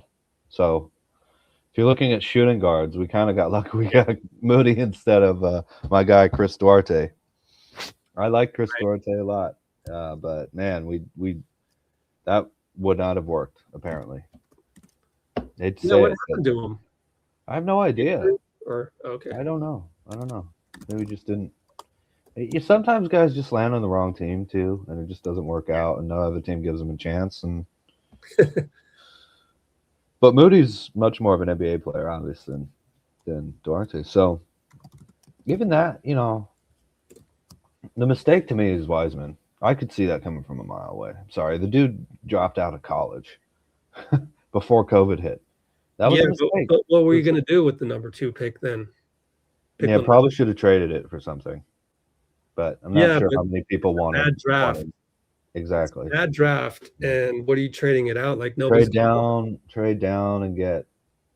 Obviously, the best idea would trade down and get Halliburton. But again, Clay Torrey is that day. You can't draft a shooting guard. You're the number. I mean, you're not trading down when you have the number 2 pick. You're Exactly. I know. We were stuck in a bad position with very little footage, and Joe's a guy who, again, obviously did not really care that much about playing. He's a nice guy. He seems like a cool dude. Do you remember anything we talked about with Doc Martin in regards to the similarities of the Wiseman and Greg Oden picks, or if there are any similarities? I don't remember with Doc Martin. Obviously Odom was way worse. I think everybody could see that they were going to blow it again. Poor Trailblazers, man. Could have had Jordan and Durant. They got Sam Bowie and Greg Oden. Ouch. Yeah, but I mean, Greg Oden was there any indication that he'd be a bust? I mean, he got injured. Yeah, all the injuries. He was the best player in college. You don't draft an injured big man above Kevin Durant. That's insane. Was he already injured? I think he had college injuries. Yeah. I think so. But obviously it wasn't that bad. I was a huge Ant fan even in college. I don't know why. Just something about the way he moved. He's not Michael Jordan, but there was a little Jordan-esque movement in there. And I also just thought, sort of the excitement that he played with and the intensity that he played with in a college that was not known for basketball. I thought that was fun. But Halliburton, had really great advanced stats. So I noticed that on Tankathon. They do per 36, but you can also look at advanced stats, and his were just bright green across the whole thing. So I thought he was going to be okay, but I didn't think he was going to be like lead a team to the NBA Finals, Game 7, good. But there was just nothing you could do really, because we could not draft LaMelo Ball. I know people, should have drafted that. I'm telling you, that would not have worked out. He needed years in Charlotte without this big bright spotlight, without pressures of making the playoffs to become, more of a serious guy that he is now, more of a serious basketball player now. That was not going to happen under Steve Kerr. You think Kerr got frustrated with Kuminga? Oh my God. So we really didn't have much of a choice. I think I heard there was someone say, we could have traded up for Edwards if we'd given back the pick we got in the Wiggins deal, which became Kuminga. I saw that today. Somebody, I don't know if he was joking. I wasn't able to find out links for that though, so I'm not sure. Should have had Edwards. I'm like, how? I don't get that one. I mean, it's possible that they would have traded for the second pick and their own pick back, but that's not happening. Yeah, why would the Warriors do that? Show me. You already have the second pick and a lottery pick coming up. So, you have to, do you remember the last time a top 3 pick was traded during the draft? Oh, other than Weber, you only do that if it's Weber for Penny Hardaway. Okay, that makes sense. Orlando would love to have the best point guard. The Warriors would love to have the best power forward. They need a big man. That makes sense. But it didn't really work out either, did it? How are you ever trading a number 1, number 2, or number 3? You've got it in your hands already. Or a 5. Really, Jason Tatum. I think the Celtics traded down to get the 3rd pick and pick Tatum. Because they had the 1st pick and they were going to get Fultz. Yeah. So right. But I mean, that's knowing that Jason Tatum isn't going to go 1 or 2. Who went 2 anyway? God, I don't even know. Jason Tatum. I think it was 2017 draft. Yeah. Lonzo. Hey, there we go. That's crazy. Yeah, that's crazy. Oh, the Lakers, man. They picked Lonzo Ball over Jason Tatum. On Twitter, Wiseman gets thrown under the bus, or Lacob gets thrown on the bus way more than the Sixers did for Fultz or the Lakers did for Ball. Yeah. I'd I say mean, the even more- Ball thing, that was a lot of injuries and getting traded for AD, and, but jeez. It's ridiculous. The Celtics traded down. Yeah, see, via Boston, via Sacramento, and Philly. Yeah, so they did trade down to do that. But that's a 1 for a 3 pick. And man, I don't know. You have to have intel that they're definitely picking Lonzo Ball, which kind of makes sense. They want Markelle Fultz. This wasn't a bad draft, though, huh? If you're the Celtics, you're picking Jason Tatum the whole way, and then all of a sudden the Sixers call you, and for some reason they don't know. I don't know, right? So like, I wonder why they did it though. Insider, yeah. What did they get from it? I wonder, because they could have just picked Tatum, number 1. Yeah, they might have got. Let me see. Here we go. Boston acquired Gerald. Wow. Boston acquired Gerald Wallace, Chris Humphries, Keith Bogans, Marshawn Brooks, Chris Joseph. Yeah, it's for the Paul Pierce KG trade. Ooh, yeah. Right, swap picks. Let me look at B. Oh, there we go. Boston acquired the number 3 and a 2018 first round pick. Protected, I guess, or first round pick 2 through 5, or 2019 first round. God, that was back when Andrew's just fleecing the league. God, why would you say yes to that? Yeah. So I don't think we're going to see that anymore. GMs are getting smarter and smarter. Yeah, I do think they are getting smarter. Well, there's always been smart GMs. There are less and less. No offense, there are less and less dumb GMs to take advantage of.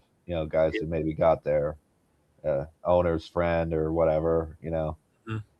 So and probably and more former pros too, who just know a little bit more about the and GM trees, like right, kind of like the NFL. You can't really. It's like there's so many good coaches now in the NFL. It's kind of the same. Are they really nice? There's so many good coaches in the NBA. There's so many good GMs in the NBA. Yeah, too, and they all have their own problems to deal with. Hardest job in the NBA, I think, as a GM, got to be Sacramento. Right? That's got to be the hardest GM job. I don't know. I would probably be like, you know what? I'll do this for like dirt cheap, like $100,000 a year plus like housing. But you cannot fire me for 5 years. Like, you can't fire me, bro. Otherwise I get 20 million or something. Yeah. I actually don't think so. I think New Orleans is harder. I really do. Oh, there you go. Yeah. Because Sacramento, at least they have real fans. Yeah. No, have you ever met a Pelicans fan? I know. It's sad. They're such a great city. They just don't care, dude. There's no pressure to do anything. Yeah. Charlotte has a lot of real fans. New Orleans, not really. Yeah. So Charlotte's one of my favorite up and coming teams. Everybody likes Charlotte. I always hear Simmons talking about Charlotte. Really? Charlotte. Yeah. No, it was basically just after those tip dunk putbacks by Brandon Miller. I'm like, oh shit. Also, Kneppel obviously hitting shots, but yeah, Brandon Miller is the guy that really impresses me. So yeah, he's quiet, but it seems like he's grown a lot as a basketball player. No, but I look at him and I look at Jonathan Kuminga. It's like anything Brandon Miller can do, I think Kuminga can do as well. It's just I saw that. Yeah, I can see that comparison for sure. It's just he's in the wrong spot, and that's okay.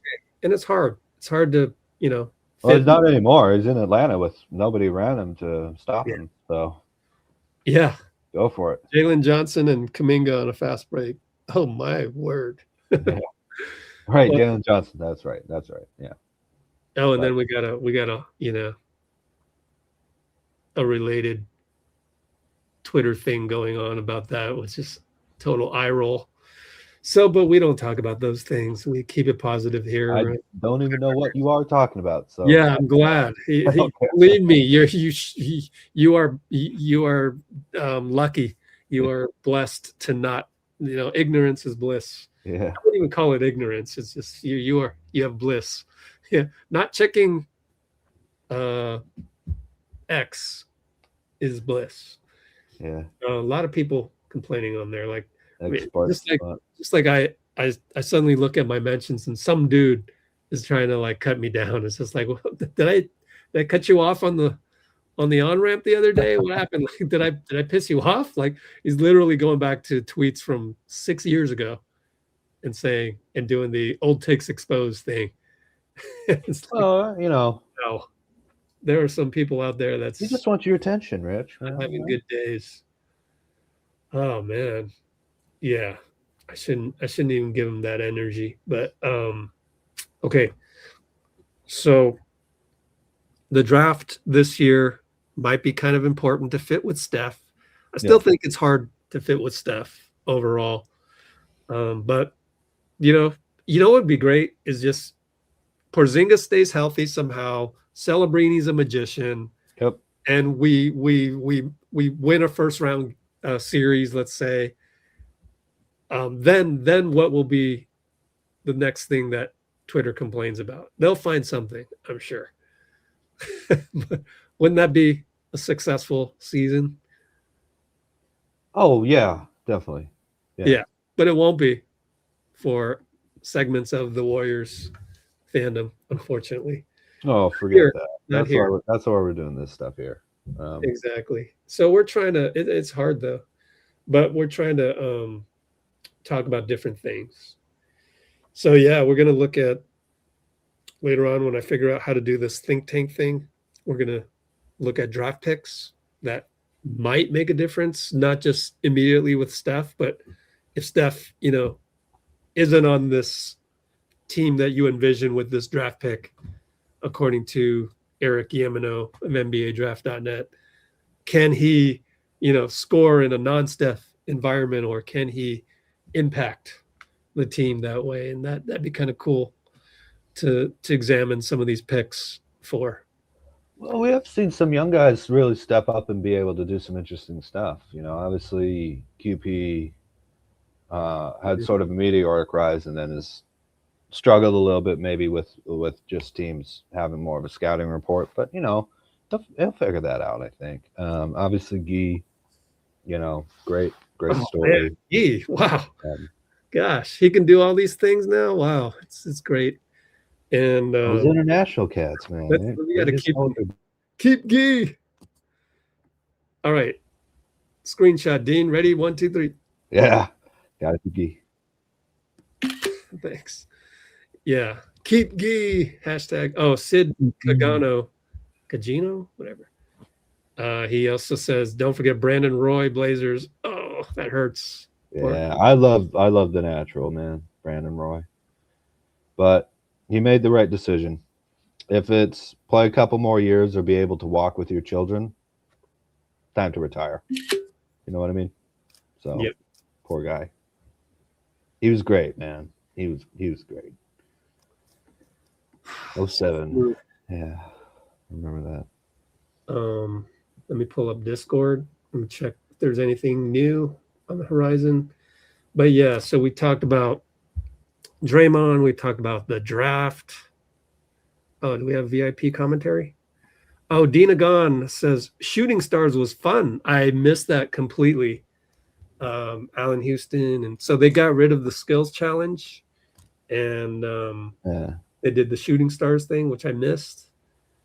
Those were always really fun, actually, with the families and stuff, like Seth, and yeah, those are cool.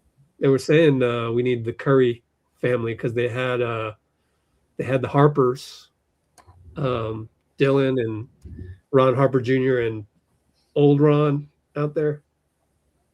Yay. Ron Harper was out there? It's Jazz Yeah. guy, man.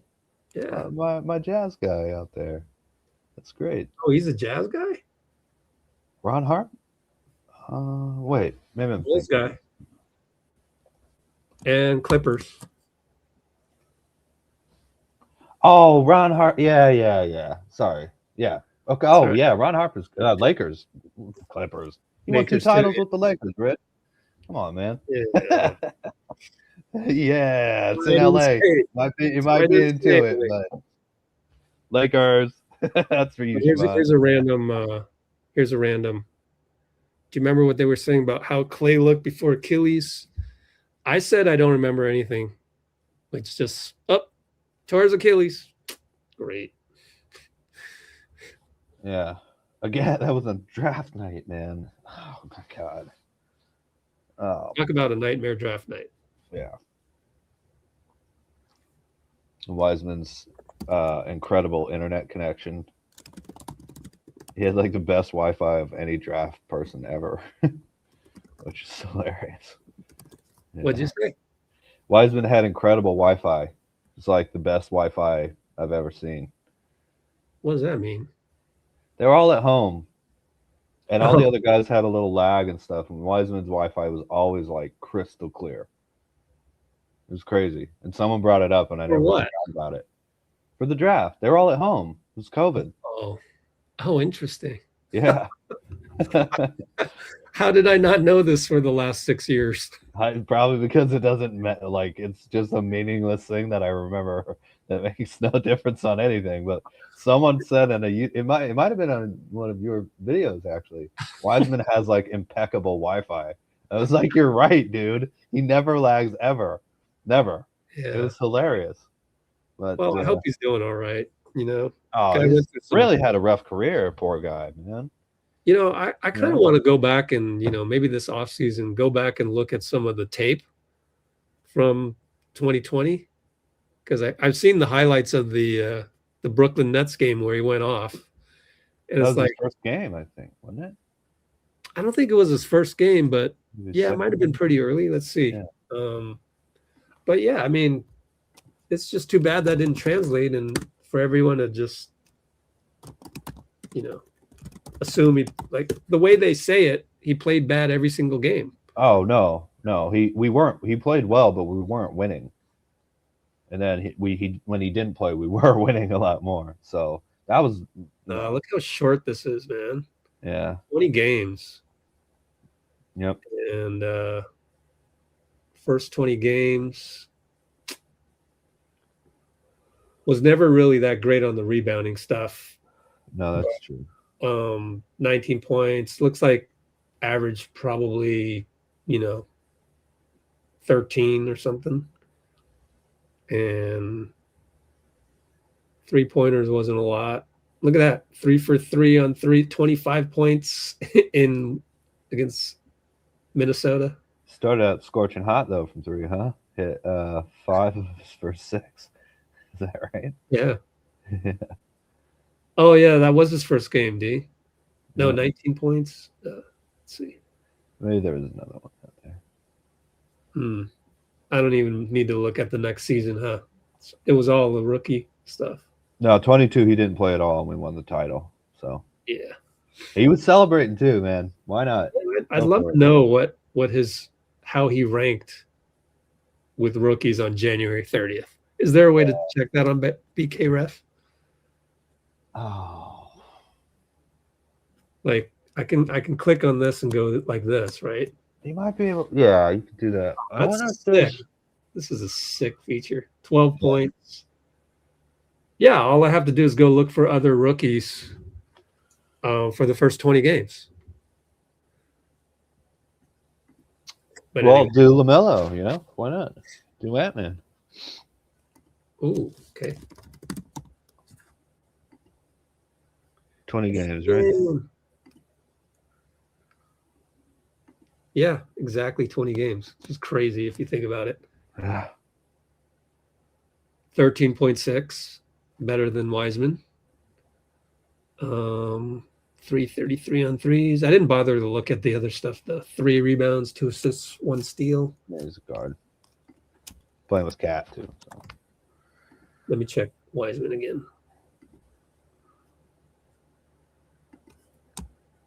It's too bad now that you look at it, Steve, always on the podium, says, oh, he's going to have a long NBA career. Dude, stop saying that. Basketball gods. I know. Look, if you're in sports, you have to understand that superstition is something you have to abide by, whether you believe in it or not. Just for the players' sake, you have to do that. He believes in it, but I know. I believe in it. I'm not superstitious in much, else outside of sports, but if I forget to leave a like on your video, nice likes. Yeah, I like that superstition. I'll be like, oh no. If I forget and the second half starts, I'm like, oh man, I got to do this before they start playing. LaMelo, pretty nice numbers. He has as many rebounds as James Wiseman, 6 a game. Yeah, he was shooting 29% or 30% from 3 though, and Wiseman was shooting 40. But again, Wiseman was having to figure out how to play next to Steph, as you say, and we just weren't winning when he came back. Yeah, and that's a huge barometer for Steve. Yeah. Oh well. Who do we replace him? Oh, it was Looney. He wanted to play Looney anyway, probably. Yeah. So yeah, that's just kind of been downhill from those first 20 games, honestly. Poor guy. I think he tore his Achilles. Right? He hasn't played since then. And he played. He came back for like a 10-day, and that was it. After he tore his Achilles? Yeah. Nice. 25, 26. He does have some stats. But then he wasn't picked up for another one. He wasn't picked up again because... What team was he with? Indiana. Oh, he went back to Indiana. Thomas Bryant played his butt off. So they went with Bryant. They couldn't not roster that guy. Or Tony Bradley. Sorry. I remember I looked that up the night Tony before. Bradley, who was on the Celtics a few years back, right? Look at Tony Bradley's numbers right here on this one. Did not play. Must have been the one before that. Let's see. Nope, I don't know. Maybe it wasn't Tony Bradley. Maybe it was Isaiah Jackson. I can't remember. Let me use the restroom and be right back. But how about talk about, I guess, just to wrap things up. If we get what's a successful season for you coming up? What's the floor on that? The floor. If we win a first round series, I know that's great. Obviously, that's great. But what would be the floor? Yeah. Oh, let me put you back here. Cool. Thank you, Rich. I'm just gonna sit here in silence until he gets back. No, I'm kidding. I think look, it would suck to miss the playoffs, but if everybody's rested and healthy and all that, and I'm not saying we're gonna tank, but you never know coming off of the All-Star break when like Rich was mentioning the Suns, they kind of made it here by being a team in the West that's like we're playing hard every night, and that works really well until now. Coming out of the All-Star break, the best teams really start to ramp it up because they want the best playoff seeding that they can get, right? And the teams that are tanking, it's this is the part of the season where you go, okay, we're going to start resting the Lowry, Markkanen, and whoever, and we know we're probably not going to win. We're not trying to win a lot, but we're going to put our young guys in and see if they have the motor, see if they have the energy. So you get a lot of guys scrapping for contracts, a lot of the better teams really playing hard. So if we end up slipping a little, because you remember we had a nice run there with Jimmy where we started to figure it out and built a little bit of a cushion. If we start slipping a little, that's okay. If it clicks, if Porzingis is great, Steph comes back fresh and healthy, all that, and it sounds like he's real motivated to make the playoffs and prove people wrong, That's great as long as it's not what we did last year, which was we kind of ran Steph in the ground to win a 7-game series against the Rockets. We cannot push these guys that hard in a season where we don't have where we don't have Jimmy Butler coming back and we don't have, our pick yet. And Porzingis, obviously in a contract year, that's very important. But if we win a first round series, I think that's great. Being able to compete in the second round means you have a shot at the conference finals. And if you have a shot at the conference finals, all bets are off. You never know. I mean, really, you never know. But the one thing we can't do, the one thing that would make this an unsuccessful season, because we do have our pick, because we do have a reasonably talented team, if we can get all the people on there re-signed and healthy and everything like that.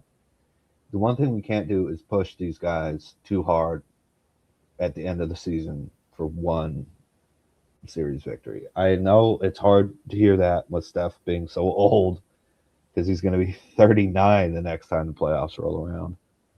But Dang. we can't. Well, he's in his 30s. He'll be fine. He's not old yet. Still in his 30s, Well, his birthday's coming up on Pi Day. Yeah, exactly. He is, what is he right now? 37? Yeah. So 38 coming up. Yep. What I was saying is basically, though, we can't push these guys as hard as we pushed them last year against the Rockets, where Jimmy's playing hurt. Steph plays so hard that he basically has a hamstring injury. For a dude without explosive athleticism, that's not, they just played him too. It just pushed him too hard, and that's the only thing I can see that would be an unsuccessful season.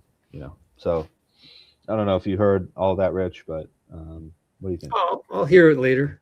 Well, actually, I wanted to close on one more thing, which is, oh boy, I didn't take good timestamps today, but it's All-Star Sunday night, man. Everybody's sleepy.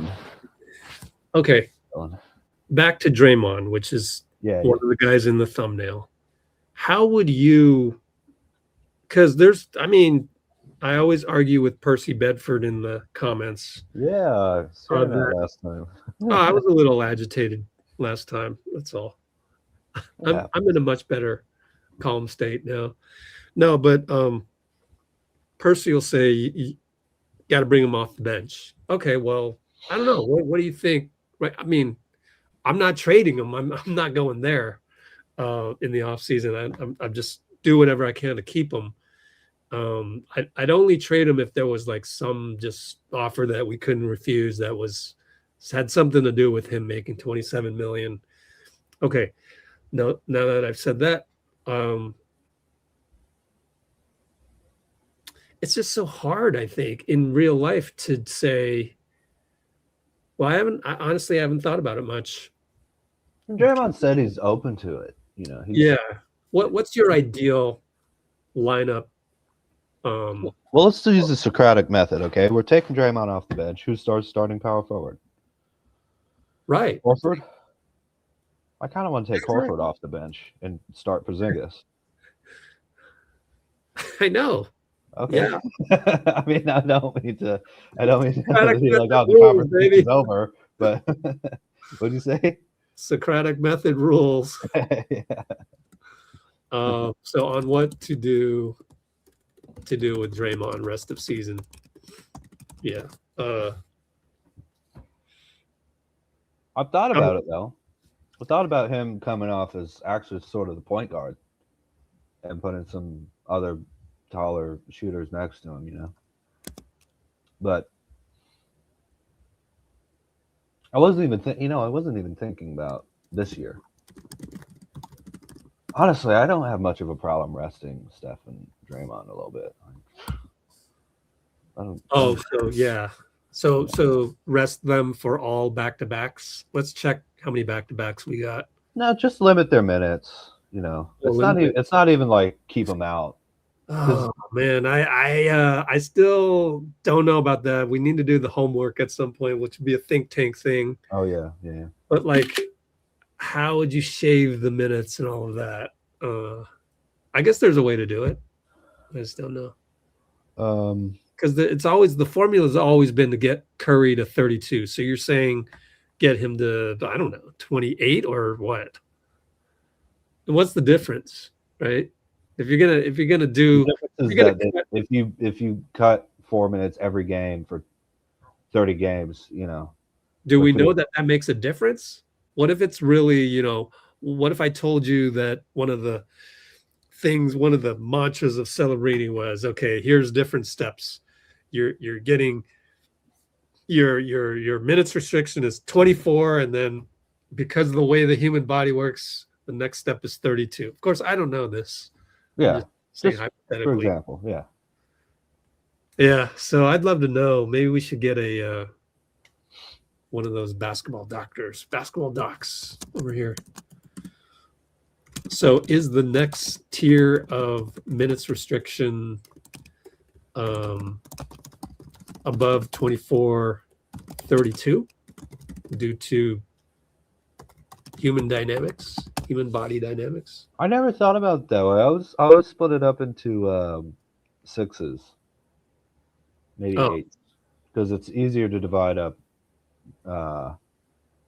Well, sixes is the easiest because you can divide 48 and 12 by 6, you know. Maybe fours, but I think one thing is that I would like to actually backload those minutes where you play less in the first half, and then either we suck and you sit out, or it's more meaningful basketball where you have a chance to come in and close. So I don't know.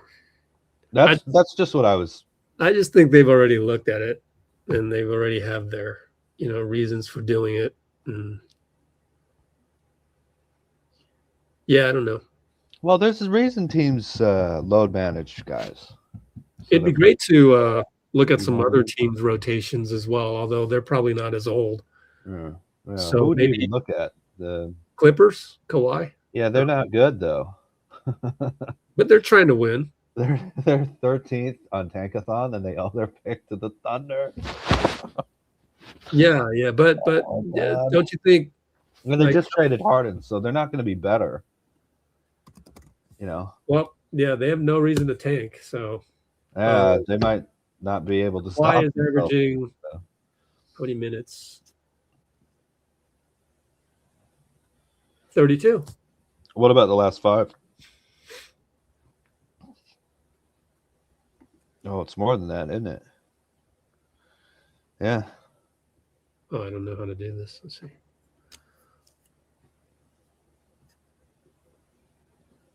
Yeah, more than. I think his average is 32. Like, that's a close game, so they needed him. I think the goal is 32 for him. I'm not sure. I'd love to see the progression of Melton. I think he's still on 24 minutes restriction right now. All right, well, I just think with the addition of Porzingis, and it's hard to predict whether he's going to be injured or not, that it's fine to have Draymond out there. And I just don't understand how we lost Dean. I don't understand the rotation that's not Draymond, just like Dean said, the Socratic method. Who's playing power forward? There's no Jimmy, there's no JK anymore even, so.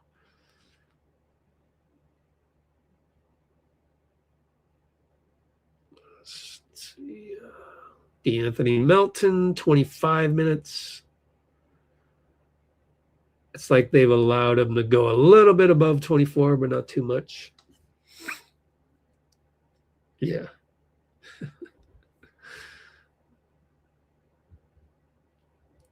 How about Kristaps, Gee, Moody, Melton, and Curry? Yeah, I like that. I like it.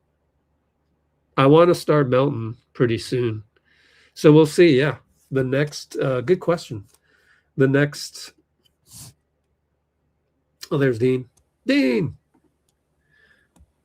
So just to close it out, here is Sid's starting lineup, and I'd like to see Melton start, and that'll be, I think, the topic of the week. Is Melton going to start? I think is the other than Chris. I like this for now, but if we have Kristaps back and Jimmy, we're gonna start those guys. Hopefully with Melton too. Gosh, yeah, we got to keep Melton. Seems like, and so yeah.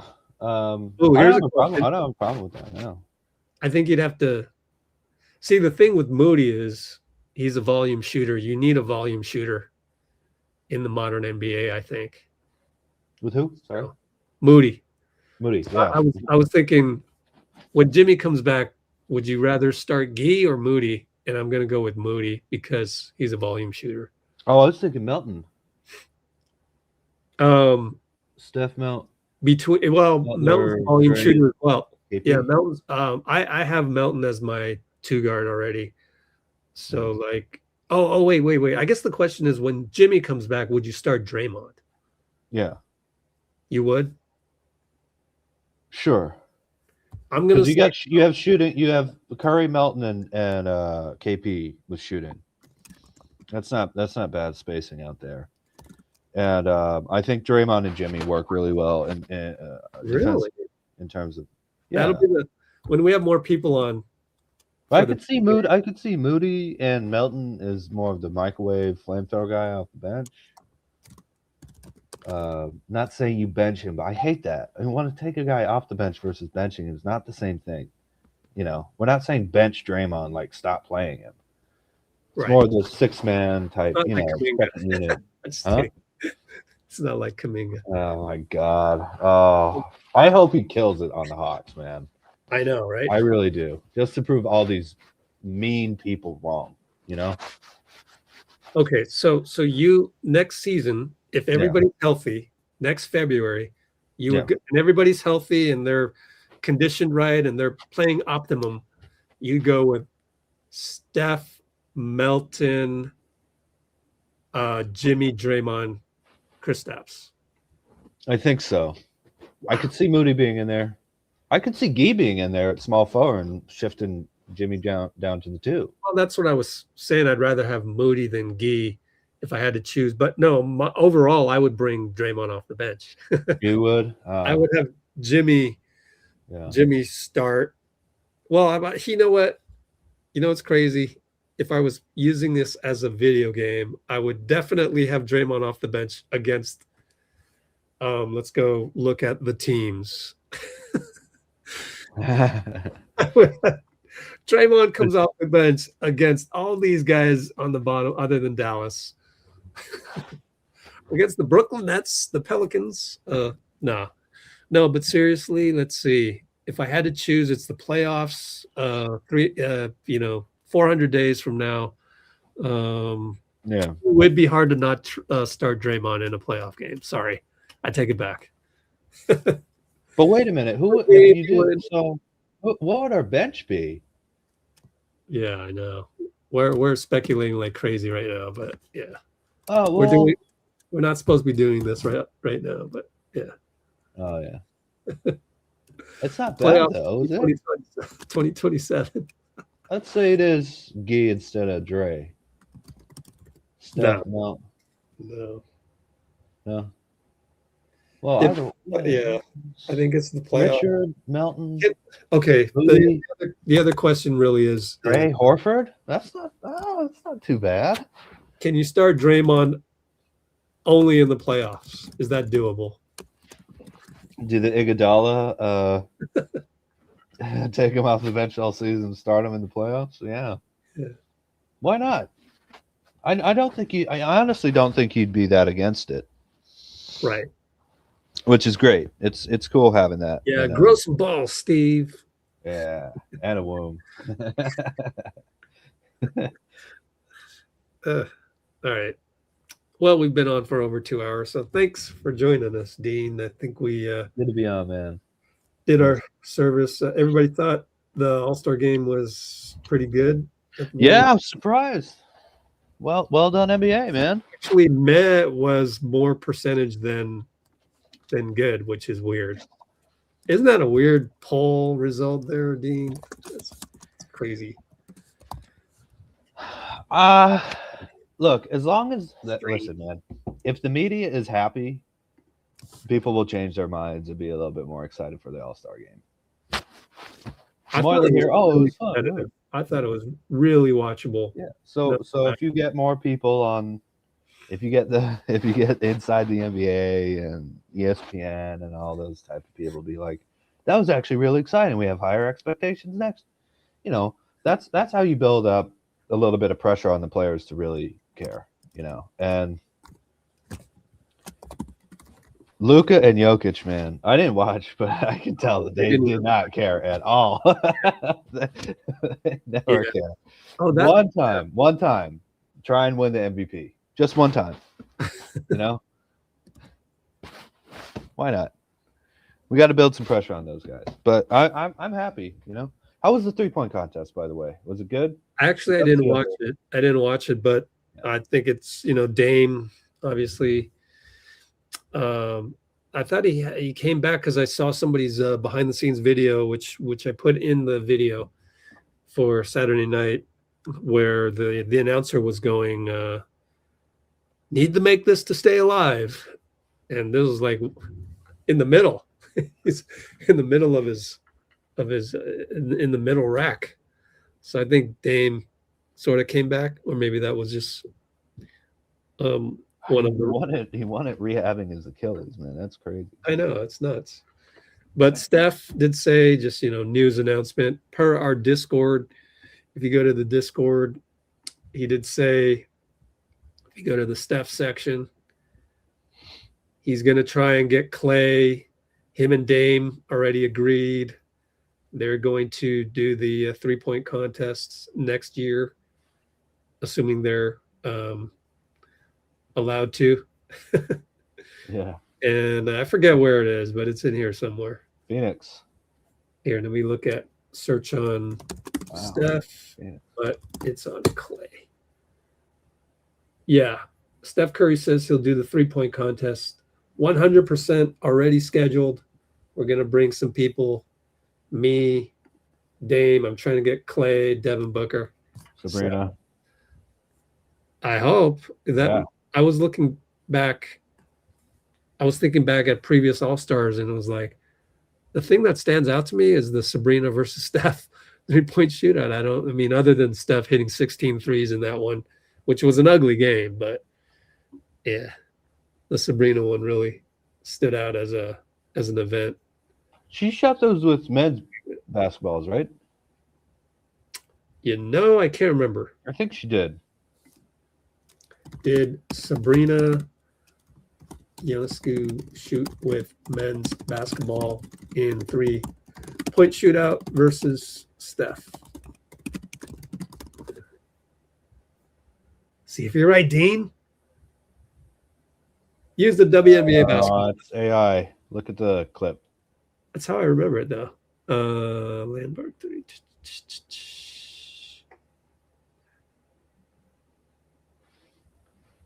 Yeah, just look at the clip. Well, can you go look at the clip? Because I can't play the clip on. I meant the link, but well, you're saying go look at a clip, right? Let me look at images. So yeah. I don't know. It looks like AI is unreliable, huh? Well, that's a WNBA ball right there. Is it? Yeah, for sure. It has the WNBA logo, but I don't know if that's the actual. That could be just any other photo. Oh, let's see. Yeah, I don't know. You might be right. Let's just Google it. News. Gosh, anybody remember? Socrates is a huge basketball fan, Dean. They said. Oh, she shot from the men's 3. Oh, she shot from the men's 3-point. Wow. Yeah, but I think she used the WNBA ball. Why is it not in anybody's article? So I think I'm fine with that, but I do think the WNBA players should use the men's ball for the 3-point line. Really? Why? Who cares? Because it's just shooting. And a smaller ball means wider range of error. Right?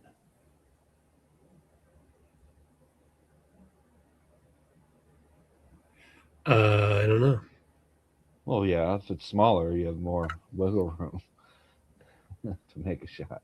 But they have to shoot it longer, and they're, don't have the ability to grow as much muscles. I don't know. Is that correct? It's just shooting, though. Okay. Yeah. Well, I don't know. I guess that'll be a debate if we can have one next year. Hopefully, we can. I'm just saying. I think the 3-point contest could be like a mix between the best WNBA and NBA players. I think that'd be a lot of fun. Get Caitlin Clark in there, Sabrina. Oh, Well, if they need it, I kind of want the WNBA to never rely on the NBA anymore, kind of thing. Well, yeah, I understand that, but just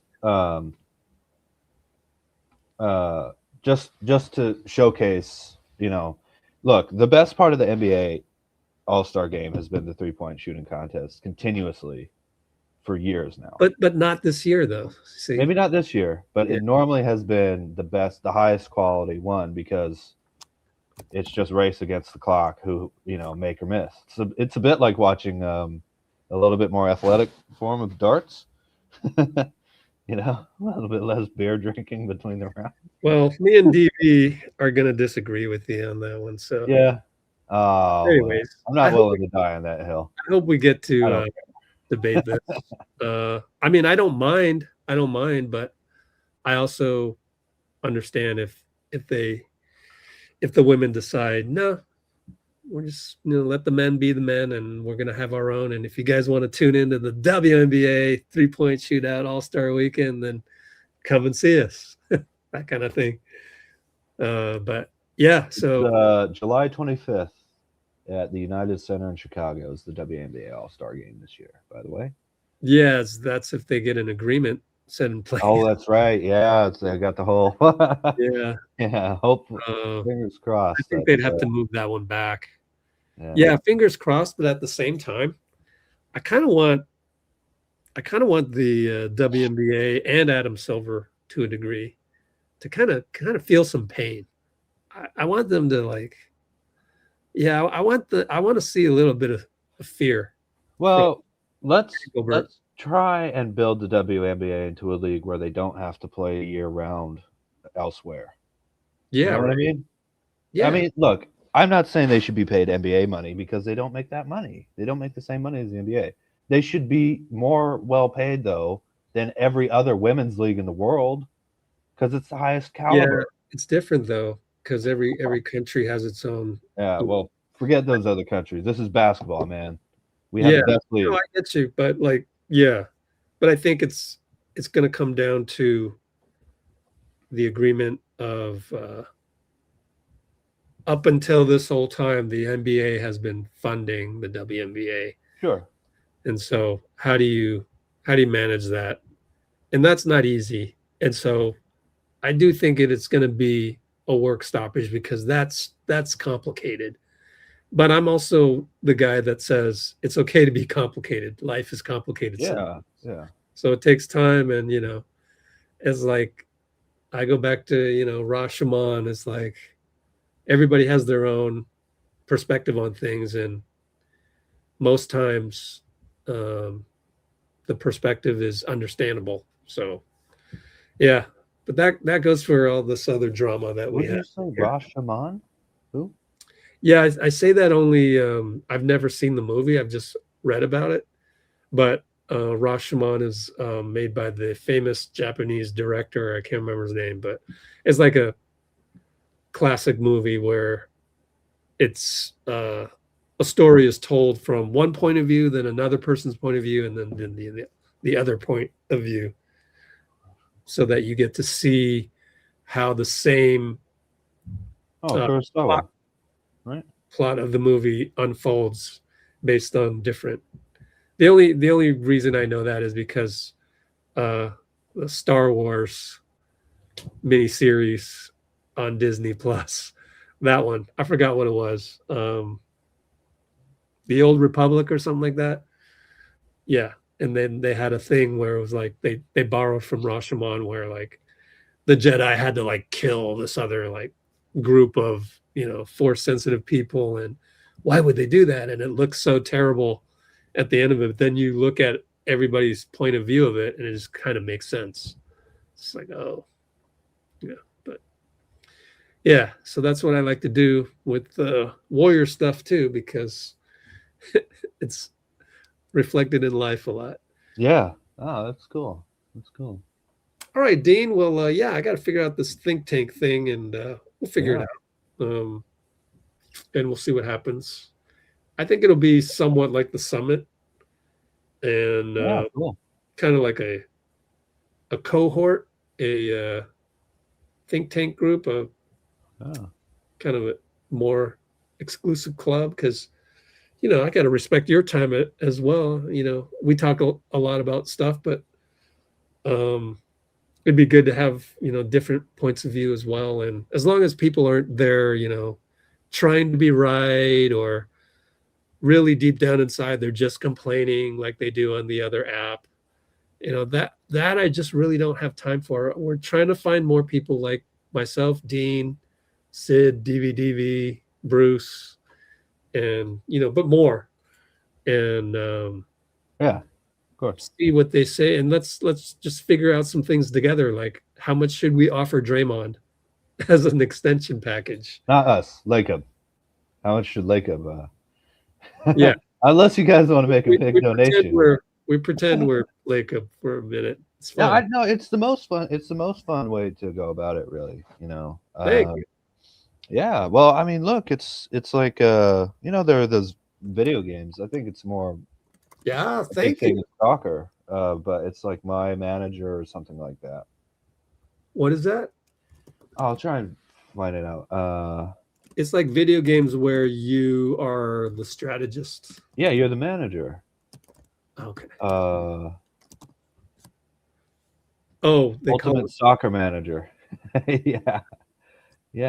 You don't play. You're the manager, and you have to make the decisions, and things go wrong. And is it popular?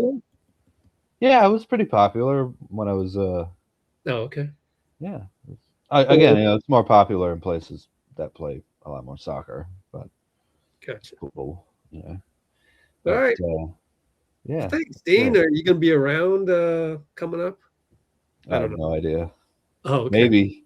I got a new job, so. Oh, congrats, man. Yeah. Talking about graveyard shifts, though.